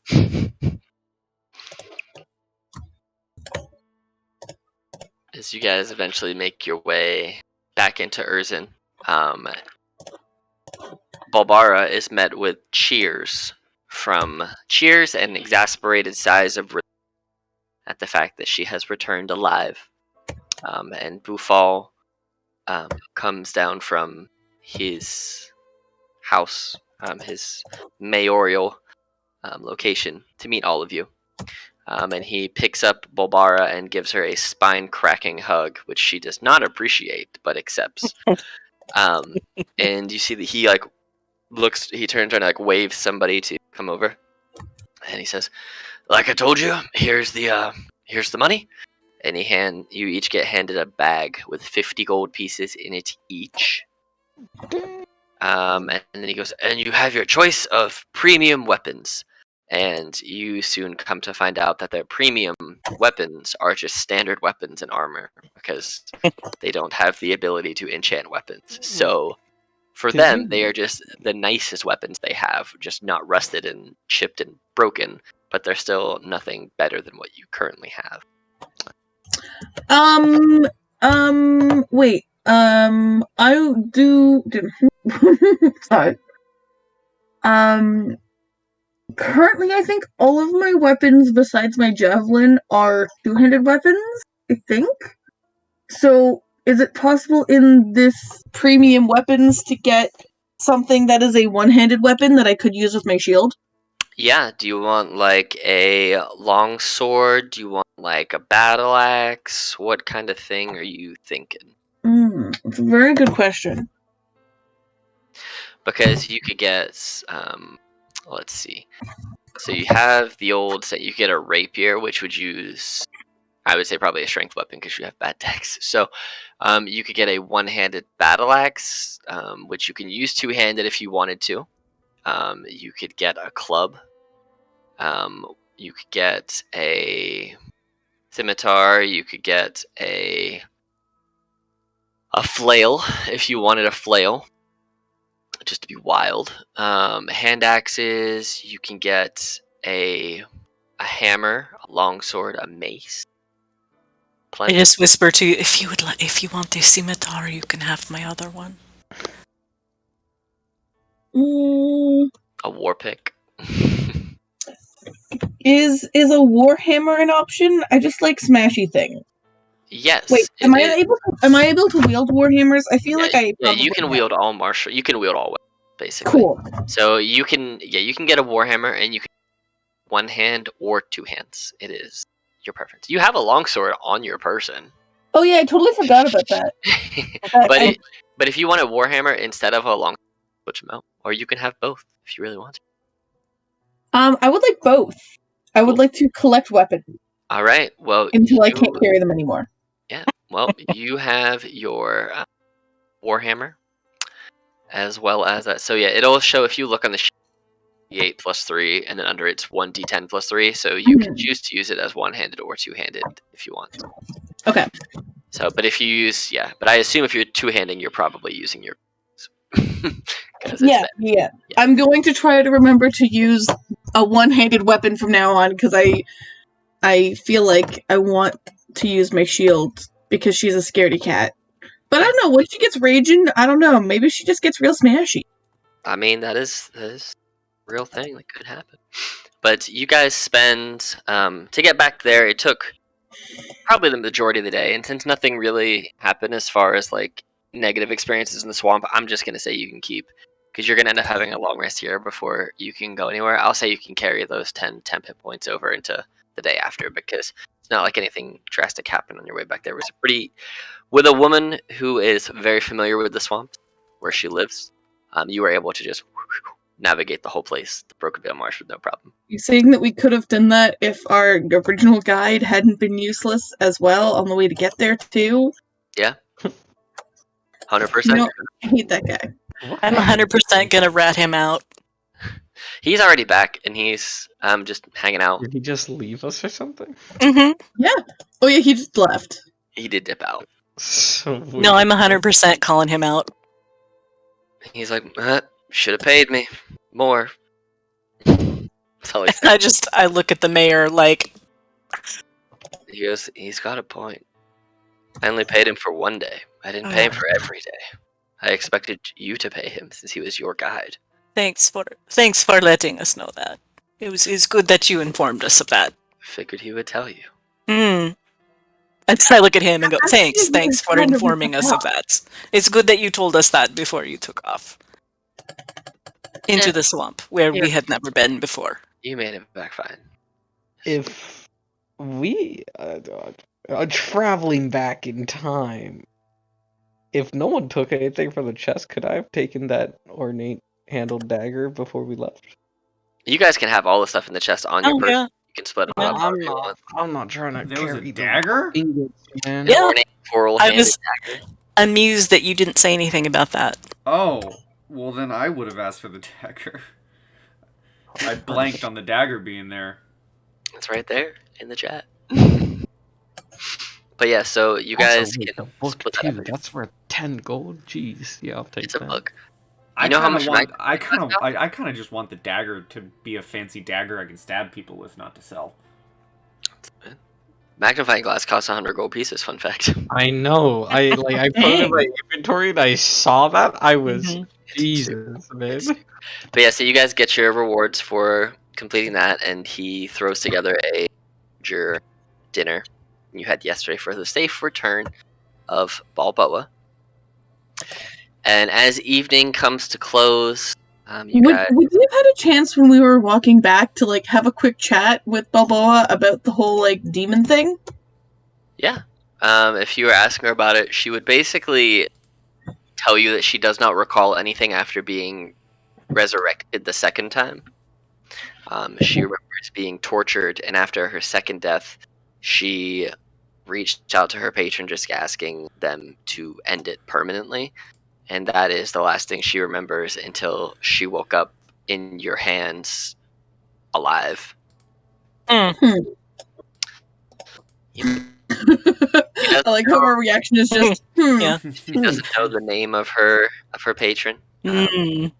She just calls her the Shadow Mistress. Oh, it's a Uh, girl shadow demon. Yeah. You know, You know what? Equality. She can. you know, you rid the world of torturing dog murderers, so I am fine with this patron. Oh, I remember that. She flashed me in for that split second, and I saw some heads. Yes, I it was was well done. It was well done. But yeah, so you guys make it back. You guys get your stuff from them. I take slight issue. I don't make it visible, but I take slight issue at any mention of any patron possibly even having any sort of greater power. That's not what I said. Do I still have the dogs? They came back with you. They are going from house to house. Yes. Perhaps eventually they find homes. Okay. I would make sure that they, They get had themselves somebody to take adopted. care of them. Two of them actually get adopted by the speaker of the town, and the other one Excellent. decides to stay with Balboa. Oh, that's good. Protect That her. makes me happy. So Yes. it's a big old Mastis. She could actually ride on it because it's Mhm.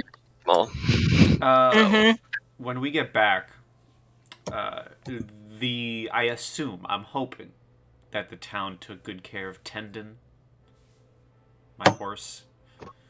Oh yeah, Tennant is alive and well, if not brushed a little too firmly. I go check up on him when we get back. Fine, he liked it. I mean, he wasn't mad about it, but it's definitely not the way that you would brush Tendon. But somebody took care of him, so. Good. Anything else anybody wishes to do the end of the evening in this town? Because it took about just under a day to travel back, since you didn't have to rest in the swamp because she knew the shortcut to get back. Got there less time than it took you to get to the fort. Yes, I would like to level up. We're getting there. I would like to just go see if I can say hello to the tortoise. Okay. Do you speak Goblin? I speak with animals. It is actually not an animal. Okay, that's fair. I feel like we learned that. No, I don't session speak one, Goblin. but it's been I so don't long remember. since session one. Yeah, I don't remember. Without finding it specifically on here, I believe it is a gargantuan. Are they monstrosities? I think it is actually. Probably, yeah. Okay, It is well, that's fine. a gargantuan monstrosity that understands Goblin but cannot speak. All right, so I just get static. I try Yeah, to talk to basically. it. Yeah, It just looks that's at you fine. like Yeah, that's fine.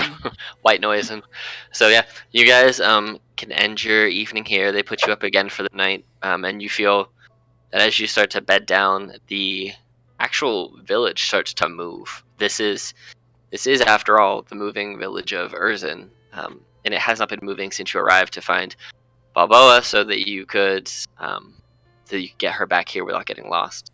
But now you see that the village seems. They explained to you that they tend to travel at night. They move it at night because it's a lot more challenging for At night, ne'er-do-wellers to find them. Nothing. But yeah, they shift the village's location at nighttime, so that's a lot harder to track. Although it's a giant moving village on Horizon back tortoises, so it's not hard to miss. But you guys do take a night's rest. Like I said, you'll keep those 10 temporary hit points until your long rest after this, just because that's a really good roll. I don't So think you're gonna good. get for a while. And yes, you do level up to level 3. Oh yeah. Hey! So just take max HP again, and after this, we will start rolling. All right. Rolling. So if we split up those silver ingots, that's what, 60?